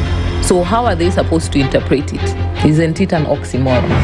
When you see a judiciary that seems to be under some control somewhere, you start questioning. We have very powerful governors, but they don't use their offices to serve the people. If you are not shameful to do what you are doing, why should we protect you? I'm human. Everybody's human. So when you're told kuja tuongee. I mean, you'd be a fool to say, "Sitaki kuongea today." Conversations have to be had, you know? People in leadership should only go into leadership if they are ready and willing to change the lot of the people. The Situation Room, Kenya's biggest conversation. Mature, intelligent talk every morning. Spice up yourself. Mornings done right. 94.4 Spice FM, Nairobi. It's 11 minutes after 9 o'clock and into the final hour of Kenya's biggest conversation on this Tuesday, the 25th of September. And we will find our final conversation around the area of education. And our guest is already seated in the hot seat this morning. Not to forget that wherever you're tuned in from, on our live streams of YouTube, Facebook, and on X Live, and our audience on KTN, wherever you're tuned in around the country, the region, and indeed the world, this is the Situation Room. It's Kenya's biggest conversation. Dennis and Dennis with you this morning, and having conversations that matter, and that we're getting involved in discourse that's going to shape the minds of people, communities, the nation, and indeed the world. Looking at what's going on, and we'll get into another one this hour. Our guest is seated. Professor Humphrey Obora is the World Talent Federation Secretary General. He's the head of Africa Missions of the Gates Africa Education Group, and he's in the hot seat this morning. Prof, good morning. Good morning. How are you doing? I'm great. Karibu sana. Thank you. We're going to be looking at, unfortunately, from problems to crisis, and the state of Kenya's education system. Right. And perhaps you're going to open this up for us a lot more. We whine and complain about this every day, and we ask so many questions about what could be. But it seems as though there's a fundamental philosophy to the problem that you're going to be able to share with us today. Yep. We're going to get into that in just a minute. Thank you. But Dennis Aseto wants to take you to Cote d'Ivoire. According to your dress and what you've told us earlier, a country not too far away from where you procured this particular outfit to go. Yeah. And we are in Cote d'Ivoire, bordered by several countries: Liberia, Guinea, Mali, Burkina Faso, Ghana, and the Atlantic Ocean. It is a country that is known to be producing 40% of the world cocoa, which goes to produce chocolate. So if you're a lover of chocolate, perhaps it has some bits of Ivory Coast in it. But let's go to the proverb today. The toad does not run in the day for nothing. The toad does not run in the day for nothing. How would you interpret that? It is also true that a mad night runner does not also run in the day. A mad one? Yeah. What about the same night runner? Okay. Yeah. The truth about that is that things don't just happen. And if they do happen differently, certainly something is different for that day. Yeah, a different way to look at it. Yeah, because we expect toads to always walk around at night, because that's when they prosper. But if walking during the day, something must have happened. Yeah, well put, well said. Thank you. Karibu sana. So we'll get into it. We'll jump right into it. It's no question that there seems to be a lot of rumblings in terms of what's happening with education. We've come into the 6th year now of a changed curriculum for Kenya. And many would say that we never have been able to find, we've been shooting in the dark in terms of what's been happening. And then no sooner have you gotten out of the water that all the way through to the secondary school level that we're going to change things. And then even at the university level, we seem to still be in a state of crisis. All right, give us an overview from your perspective, what's going on, and as we get into what needs to be solved. 2 statements. One, the people will have fruits, and certainly they find the tree that produces that fruit, but they have no background how that tree grew up there. They try to pick the fruits, but the fruit do not taste like the one they know. They try to water it, prune the leaves, it doesn't work. Finally, they discover it is not the true species of that fruit. But then, because they have no idea how to plant the next fruit, they continue to prune the leaves and pull away the bad fruits instead of uprooting the entire tree and planting a new one. That's scenario 1. Scenario 2, you like an architectural design of a building. So nice it is that you stole it, thinking that you'd build it and you take the accolades for it. Certainly, you build it on quicksand, it is now cracking, and now you wonder what happened. That is the education in Kenya.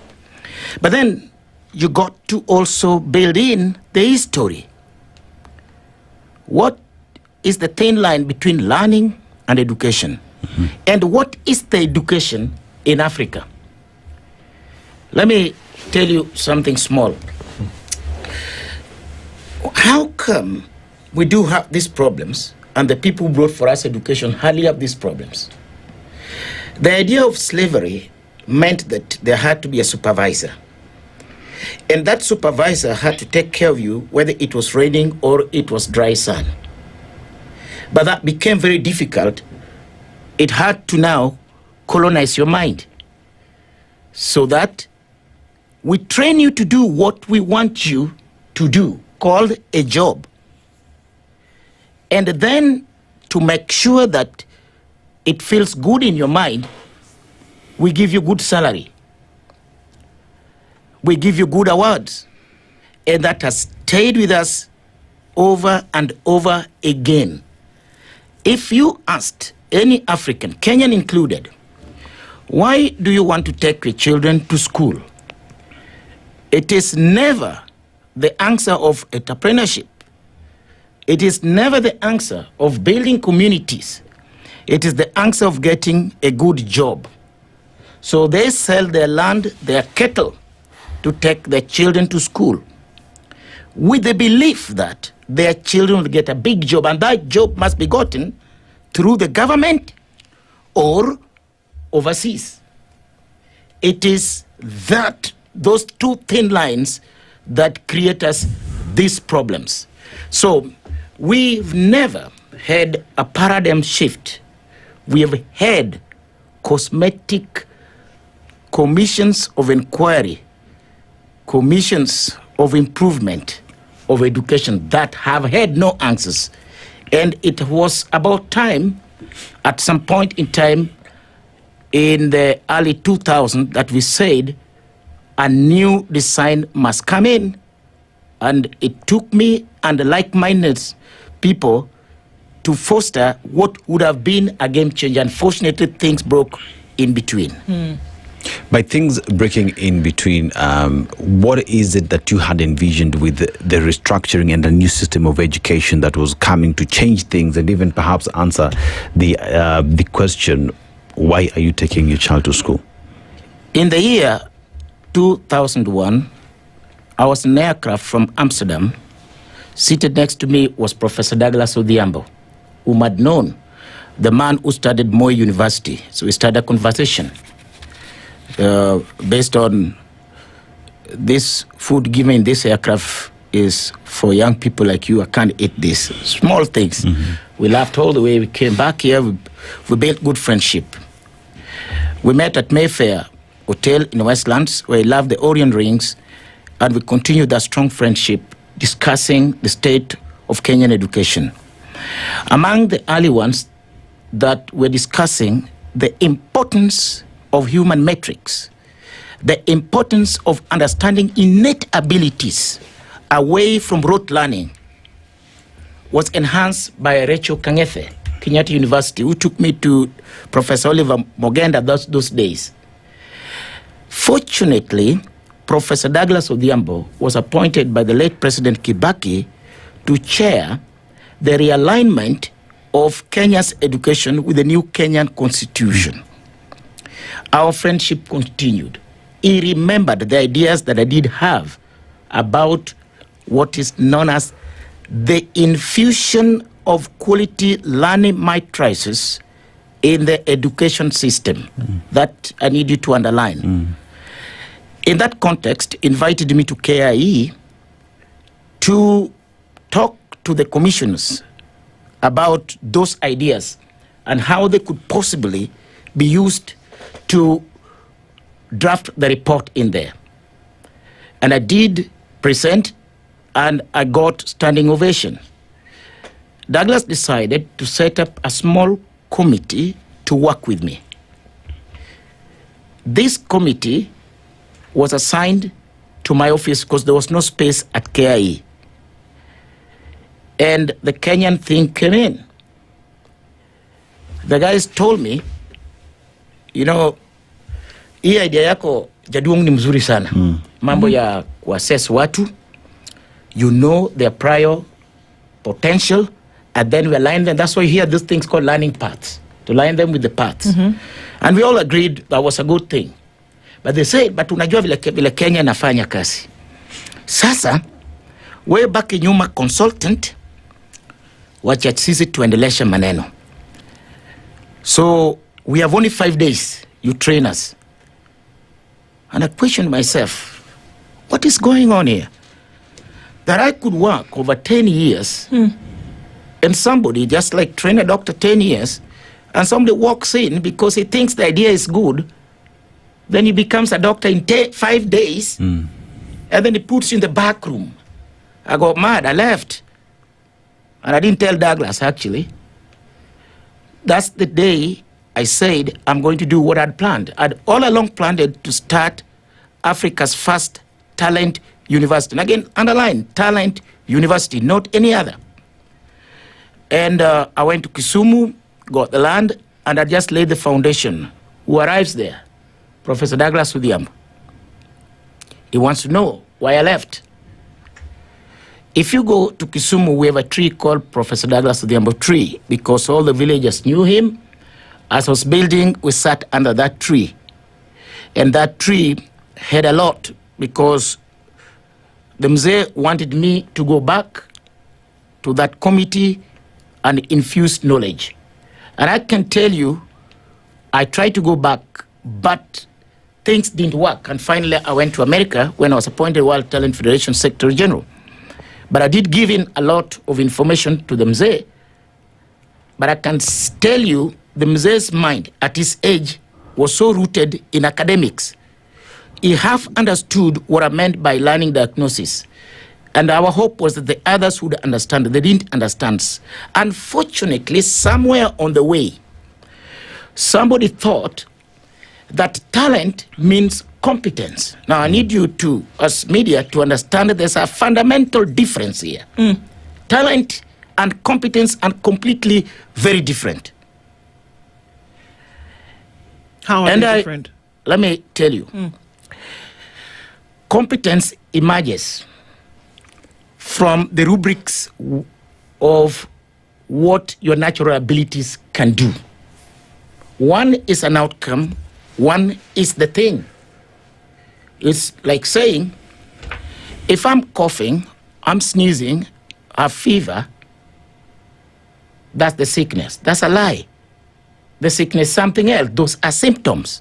They are outcomes that indicate you have. So, natural abilities which are measurable, and natural abilities in their metric values is what we call talent. That's the correct definition. Indicators that you do have those natural abilities are things like passion, interest, competence. So I questioned, when somebody in the Republic of Kenya said they are going to teach competence, I asked, how can you teach that? Because it's supposed to be the measured outcome. It cannot be something you can teach. But then I assume too, probably, they mix the meaning of competence with talent. But then I questioned again, how then would they know the competence of a 6, 7, 8-year-old? Which method or tool would they use to know those competences? Because you can't walk to a hospital and say, give me an injection, let me take this drug without prior diagnosis. It's not realistic. The same way, you cannot walk into a classroom and say, I'm going to teach children this competence if you have no way of diagnosing that competence. There would be a problem there. And so I knew there would be a problem. And there are people who supported me in the beginning, except some went to politics. You know the people who have been to this studio who are loud against CBC, because we were together at that very beginning. In the original design, there was nothing called CBC. I can repeat that 1,000 times. The whole thing called CBC came as a concoction, and they were lucky, Kamenyi was leaving, and Matiang'i the Forceful who had just become the cabinet secretary for education. And with the closeness with Uhuru Kenyatta, they picked the slogan. So you heard them speak the slogans. I used to be in this studio long ago when Paul Melly was the MD. When I was talking about those things you hear the former president talking about, hata mtoto akiona damu ya mbuzi anasirai, you know, that you're trying to force a child to do medicine, but if the child sees blood, they just faint. Though I was here, remember DALK, 2002, 2004. If you check your files, you'll see those things. So they borrowed the slogans, but they forgot the engine. So it was nice that they put the country on a level, on a precipice, to be able to understand there's something new to be done, but they didn't understand the architectural design. Now let me walk you that architectural design so you know what should have happened. One of the things we considered Kenya is an African country. As an African country, in curriculum construction and design, it must be simple. It must be affordable. And most importantly, it must be futuristic. If you look at those three things are where CBC has failed. Is it simple? The answer is no. It is so complex that I can tell you the President of the Republic of Kenya does not understand it. The Minister for Education does not understand it, together with the PSS. Teachers have no idea what it is. Parents are wondering what the heck is going on, and the children are the grass burning out there. Under the elephant. All right, so then the question is, what exactly is going on with the CBE now is what we're being told that it is. What exactly is going on here? Because if we look at the trajectory of things over the last 6 years, at the time that you were speaking of this, when CS at the time, Matiang'i, under the Uhuru Kenyatta administration, when CBC was introduced, before he came in, Amina Mohammed said, you know what, let's test this thing. Let's pilot this thing and see what exactly it is that we're choosing to move from the 844 system. No sooner had she said that, then she was bundled out of office, and then CS Matiang'i came in. We've seen a lot of things go on, and we see now that we have children who are going to grade 10 in January next year who've been the guinea pigs of this. And unfortunately, at every turn where we see that it has been described that the assessments take place, they've suffered at grade 6, going to grade 7. We saw that they selected pathways at the second term, just last term, and that they're going to grade 10, where we don't even, they tell us that books will be printed sometime this year. We don't know if that's going to happen because, you know, we're running mini elections come November, so we don't know now when books will be printed.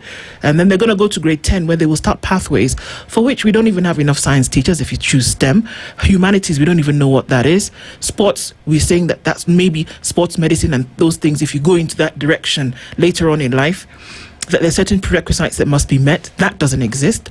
So what exactly are we doing? Are we experimenting and trying to see what will happen? Small answer here. The children are going to pathways. How did they determine those pathways? Which method or tool did they use? Because you can't just go to a pathway unless, if you don't have a tool or a method, then you're guessing. And the results of guesswork, you've seen the upheavals. But then I'll tell you a small solution. What could possibly have done? Dennis, listen to this. One day I was in Eldoret. We had just launched one anthropobiometric machine which was donated from my headquarters in the US. What is that machine? It's the one which determines the energy sequence, and hence we use it to determine the human potential, and possibly we can use it to forecast your careers. Okay? But that's for another day. Just a second. So the machine does what again? Okay. I think I've heard of it. I just wanted to be sure. Okay. It's the same thing I'm thinking. All right. I don't know whether I need to go to all that science, but just Maybe for not a into quick the details, summary, but, yeah. where what it does is a 3D, 4D optical sensing technology. Okay. I take you a picture, but using not a normal camera, the one which determines your what we call your body quantum point, which means the strong, like the base stations, like the main organs. Then I'm able to tell whether you are left brain or right brain, thin membrane, upper brain, lower brain. Each corresponding unit of your forehead here, divided into four, represents careers. Like the left upper represents science. The right upper we call the human volcanic brain, the brain of the non-conformed people, the artist, the musician. People don't follow rules. The right lower is the manual dexterity brain, the brain of physical strength. And the lower left... That's why you have boxers, athletes, and all that. Yeah. Yes. So all I need to know about a human, which section of the brain, because you know, what is human? Human is only signal communication. Food is only to enhance it, okay? If something occurred, say, on your toe, where do signals quickly go? If I see quick signals, always refer to the right upper side of your brain. I know you are volcanic.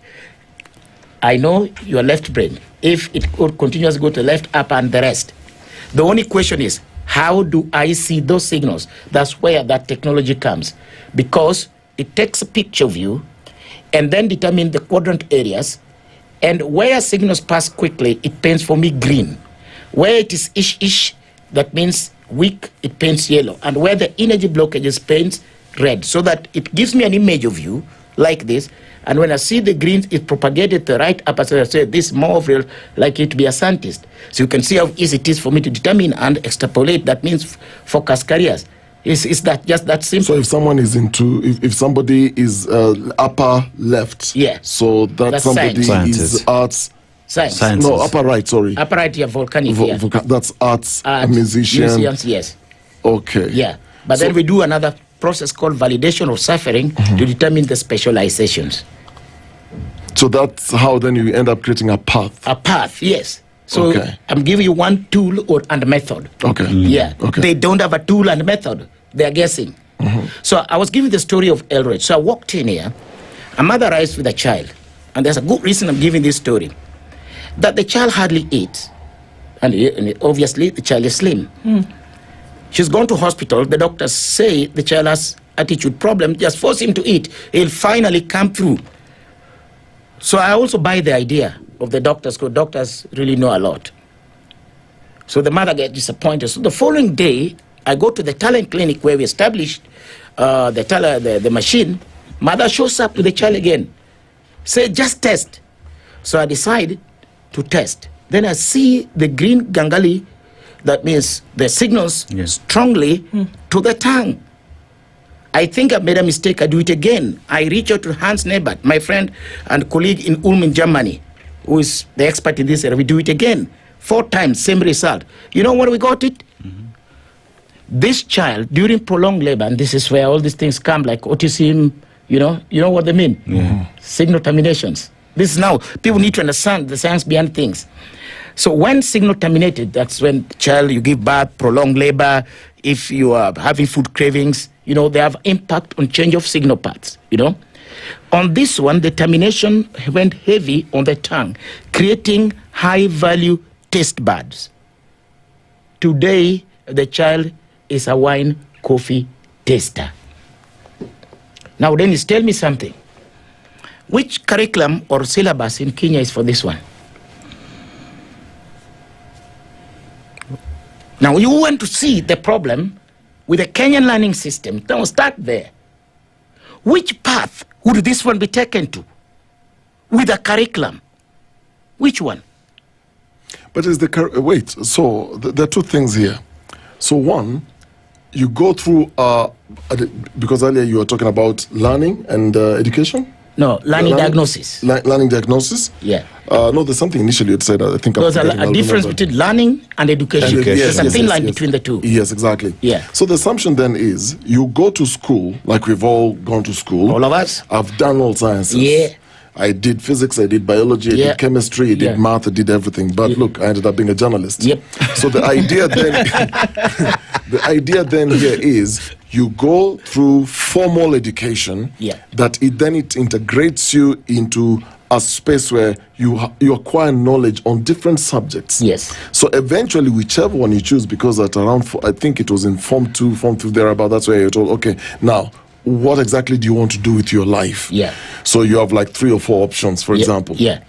So then eventually, if I'm ending up becoming a journalist, and I did math, I may come across a research paper, or I may come across, like every day we do here, the audit reports. I have to have knowledge of math for me to be able to do calculations.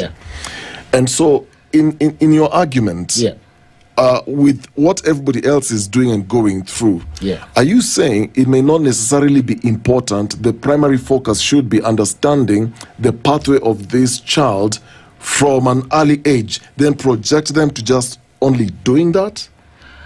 Or are these other things also equally important? Yes, we have in learning what are the dominant and the subordinate learning rubrics.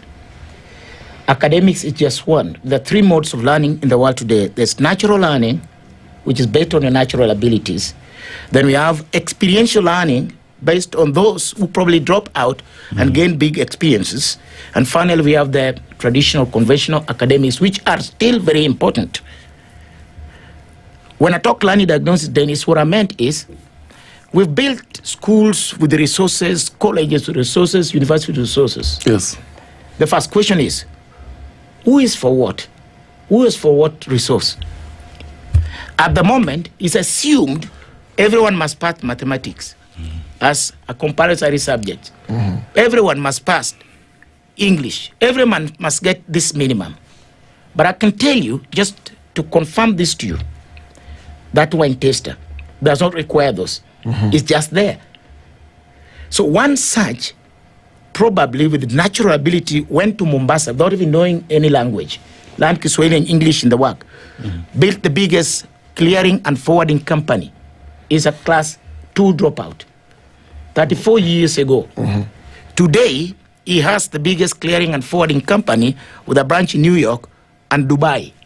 In fact, public university do take their master's degree students for internship in an organization, and they must sign that they are good enough to graduate.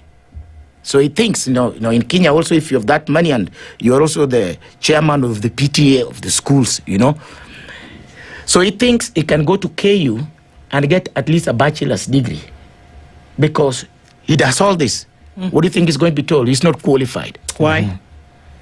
Because he's a class 2 dropout. Okay. Tell me, who is fooling who here? What's the meaning of learning? What's the meaning of education? Now you see the thin line there. The natural learning is completely not being used here, and it's what requires a different approach. And they diluted it to call it competence. There's a problem. Okay. Maybe I can draw some parallels here, because from what I'm hearing you say, there's a model that the Scandinavian countries follow, whereby children in what we call pre-primary in this neck of the woods they're not given work per se. They're allowed to explore and to figure out essentially where their interest lies, and then the learning and the teaching then follows that path. They may be introduced to a class. There could be building blocks here, there could be glue and paint, there could be numbers, there could be anything, and a child will naturally gravitate towards that thing that they're interested in. Do you want to say that again? Because you're saying it exactly the way I want it to be said. Okay. So this child naturally gravitates to the area whereby they have an interest and the likelihood that they will nurture a skill in that area. So Kenya and other countries who've adopted this method of education have got it wrong? Is that what you're saying? They purely picked up the architectural plan without understanding the details. They went to Finland, went to Canada, and copied a system without understanding the history or how it's supposed to be done. If you go to those countries, you go overseas, you need not take any child to any classroom. You'll be asked, apart from the grade, who else is this child? You know that happens, isn't it? And if Muzungu finds a child is good in sport, they spend all the energy there. Yes. Hata hiyo tuition teacher kuja ya hiyo. You know, lakini Mwafrika Melissa, you see, that's the difference. What you're saying is the truth. Let me put it in a better manner. You're saying the resources are always going to be there. But which resource is best of fit of my child? And therefore, I need to put my child where the right resources are and things of good value, which now we should call the competences, will emerge. That should have been the way, not the other way around. So the competencies emerge later, as opposed to saying it's that an outcome. we are pushing children through this competency. The competencies are an outcome. It's an outcome. It cannot be taught. The problem begins there. So it's no wonder the Kenya government is going in a circus. Where do you put JSS? Where do they, how many CBC classrooms? There's nothing called CBC classroom. That's a lie. It's just a classroom. They're chasing the wrong things. There's nothing new there. They didn't even need to change the 844. Everything remains the same. They're just semantics. Even baptizing CBC and CBE, that's just baptism. It doesn't change it. But Prof, okay, I will disagree with. I will disagree on this principle. Competency can actually be taught. Tell me how you would. Okay, I'm just thinking. So first, I pick a subject. For example, I'm picking basketball as a sport. So I've never touched a basketball, and I take a basketball. I learn how to dribble the basketball. And so I'm learning how to dribble with one hand. Then at some point, I grow into dribbling with his other left hand. Then I realize, wait, my right hand is actually powerful or faster than my left hand. Then I focus on my right hand. So then I begin to dribble around people. And with time, I can now dribble while running or walking before I throw my basketball. Before I make the jump. In that case, with that principle in mind, is it then I've understood the basketball dribbling, then I begin to understand the rules and the principles that then I need to play basketball. I can't, what is it called? I can't do, is it 3 steps? Layup. Yes, I can't do that. So I understand then the rules, the regulations, all the principles and everything. Isn't that learning, then I become a competent player if I'm a forward or I'm a guard or whatever it is that I'm doing? Isn't that a learning process I've gone through to be competent, to be able to be a very good basketball player? Okay, I didn't finish something.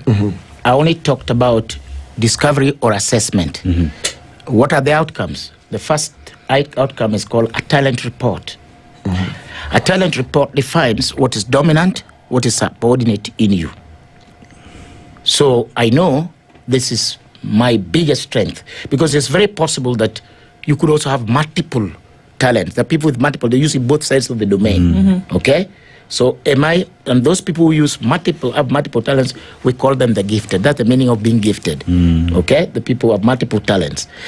When we finish with a report, we write what is called a learning prescription. That learning prescription considers a lot of rubrics that you do have. So some of the things you're saying that I learned left, it could have been indicated from the metric values. We see more strength on the right than the left, instead of you discovering by yourself along the way. We could have discovered it. Then, for your talent to work, you can also have moribund talent. You can't have a talent just sitting there with it. It has to move. What moves it? Talent enhancement has a lot of things. Okay, one of them is what you're mentioning. It could also be in class, and I have not downplaying the value of classroom, as long as in that class there is what is important to infuse into what will build me bigger. So the prescription is the combination of what would be in class and what is outside class to enhance that. That includes what you're describing as the training. Training is never bad, and I never said it's bad at all. But training for what you'll most likely succeed with is better than training for what I do not know. did even ever belong to me. So, Prof, as we have this discussion now, we look at what has been tried in the Scandinavian countries and has worked there. Kenya went for benchmarking, saw what happened there, and decided this is what we're going to pick. But in the implementation, there's a tape that was cut somewhere. First of all, why did that happen if you have the information, and how do we then fix it? Because we can't continue implementing these system of education if you're getting it wrong. I started by telling you that in curriculum construction, there are 3 tenets. I only described the one. When our people went to benchmark, they picked without considering the history, the financial ability, the culture, very many things you have to consider before implementing a new system, isn't it? So, this is Kenya. This is not Scandinavian country. In Kenya, we need a system, and we defined why we needed those 3 tenets. You need a system which is simple, so simple that a grandmother taking care of a mujuku in Tana River has the hang of what goes on in school. That's the simplicity that needed. Then the next thing, is it affordable?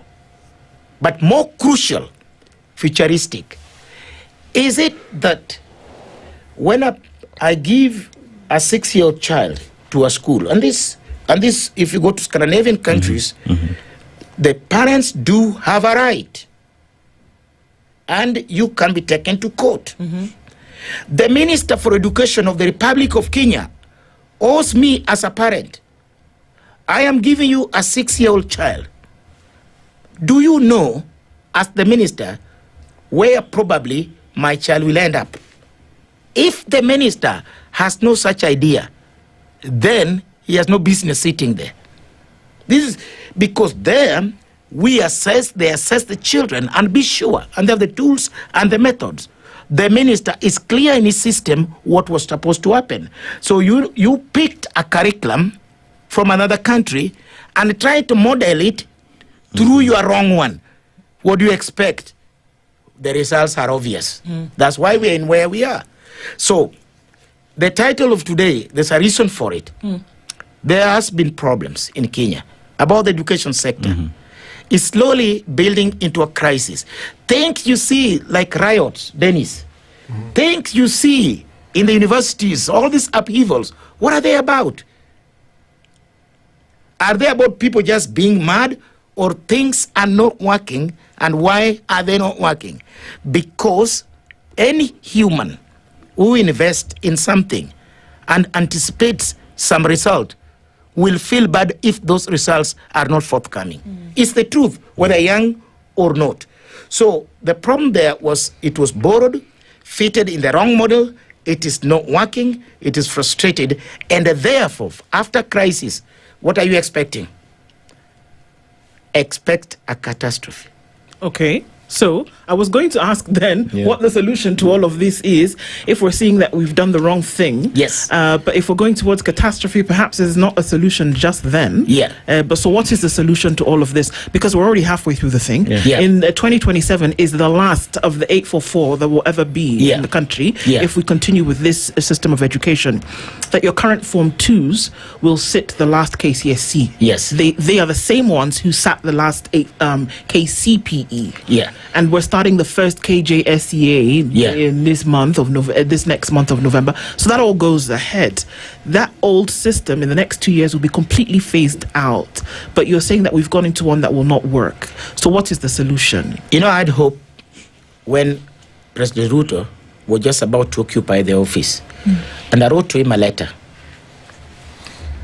because he had indicated that he would do something toward quality matters. And he had once talked, and I have his video, very many, I like things of education, and compare with what I think would work.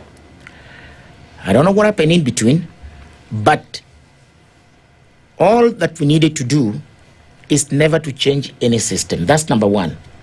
The moment you try to change a system, 2 groups here come up, and they get very excited.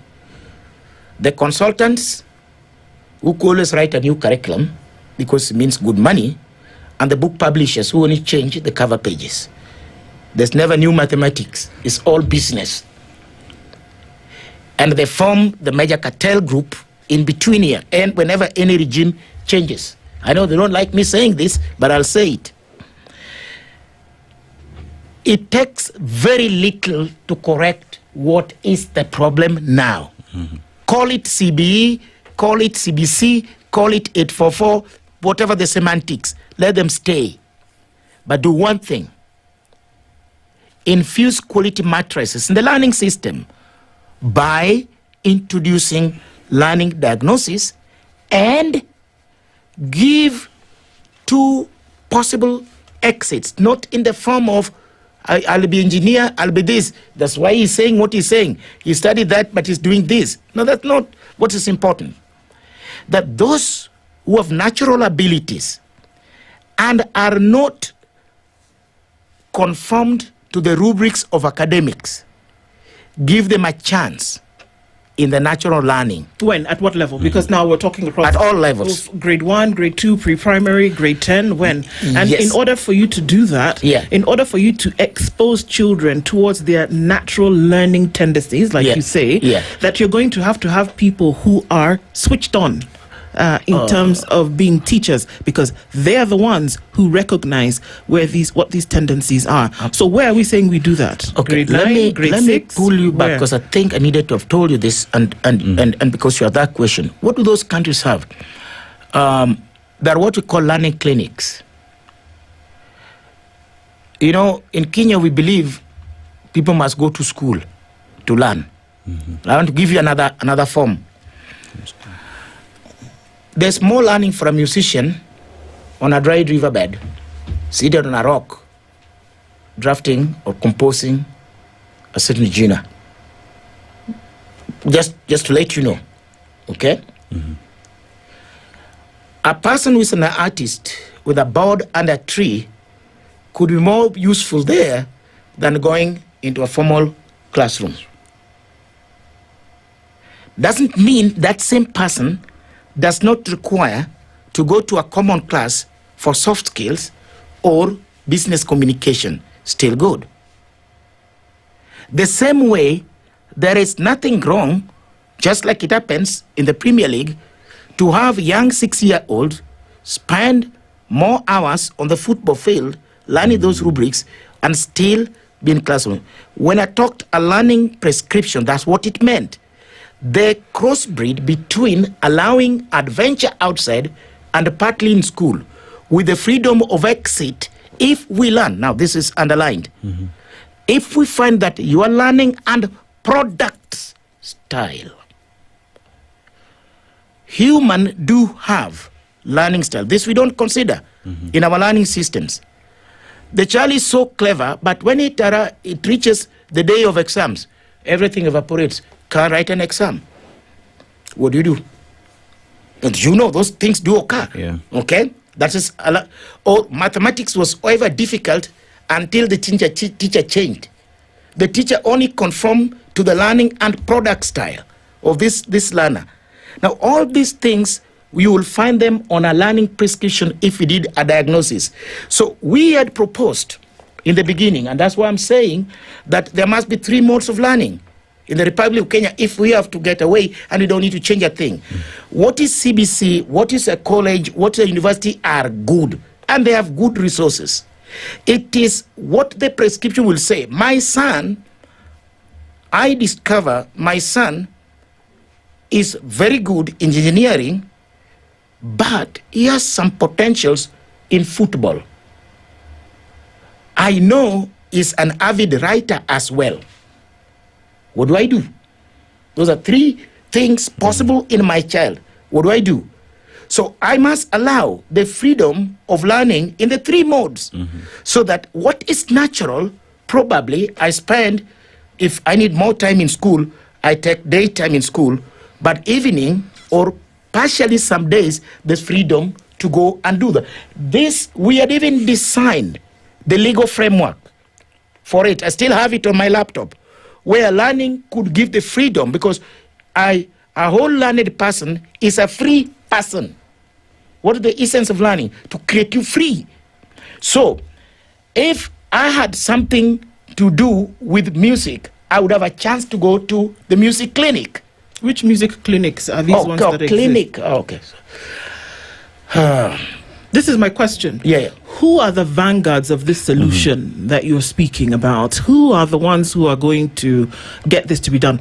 Okay, sports clinic. There's a whole ecosystem around learning. Yeah. It's not just the classroom. If we're talking about the model that you're speaking about. Yeah. So where do these things exist? And remember that we are saying that the majority of Kenya's children are in a public system. Yes. Right? Yeah. So if we are saying that split the education between capabilities, natural tendencies, and then other kinds of learning, that ecosystem has to have provided the necessary mechanisms for this thing to happen. They don't exist. I can tell you, most things exist except they're being ignored. If you're talking about football, they might not be as good as in the other world, but they're there. What informed the clamor for creating sports stadiums was some of these things we're speaking here. We have a lot of musical studios which easily can be made into a clinic by making sure. A clinic doesn't mean the clinic in the medical sense. It is where probably are going to learn my basic tool, which we all do here, say my voice recording or my vocals, the melodicas, small things. Those, if we got them accredited, and we try to do that with Ezekiel Mutua, the former music copyright, and we found that we have a lot that can be used across the country. Same for many of the other genres. The only thing that needed to be done is to find a legal framework for which we could have anchored this, and therefore change and say, learning can be natural and learning can be academic.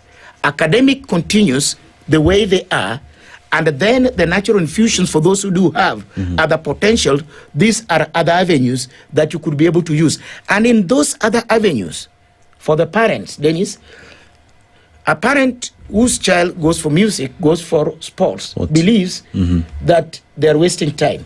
The truth is, if you went there, you will still get your degree, because we score differently.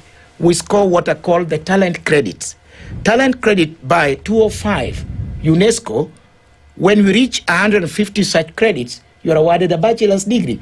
People do not know the alternative learnings. You don't need to go to a classroom, do an exam to get a diploma and get a degree.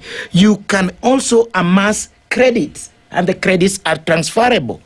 This is the other part that we needed. So if your prescription said, then you could combine if you're multiple talented, or you have to go to that extent to what is required in the school.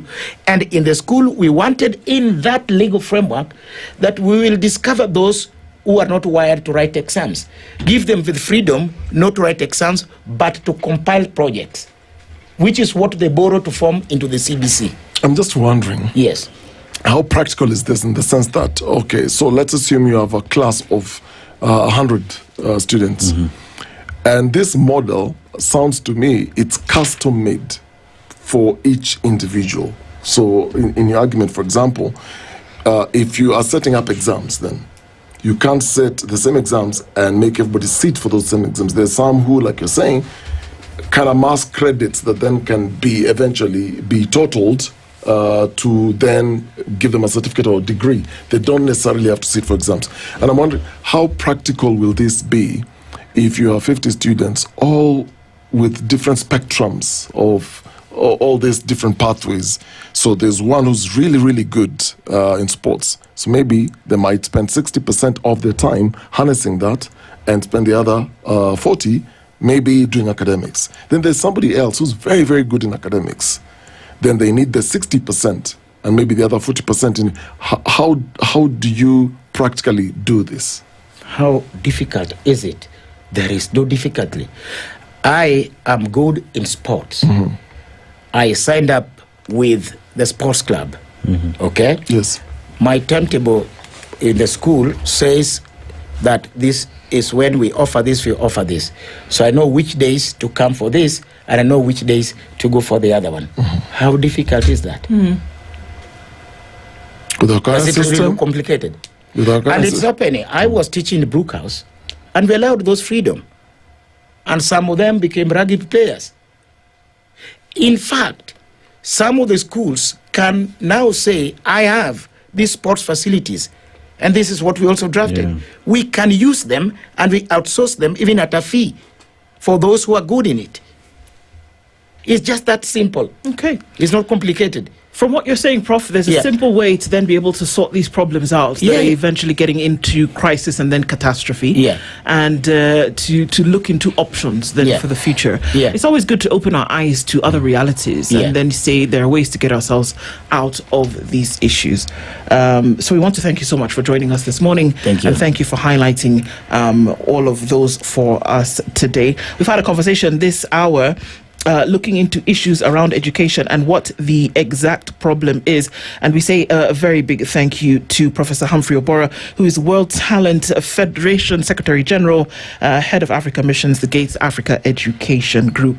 Asante Sana. Thank you so much. Thanks all for being part of the Situation Room this Thursday. More conversations coming your way as the days progress. Have a wonderful day. We'll talk tomorrow, God willing. It's 10:10. News from around the world. 94.4 Spice FM.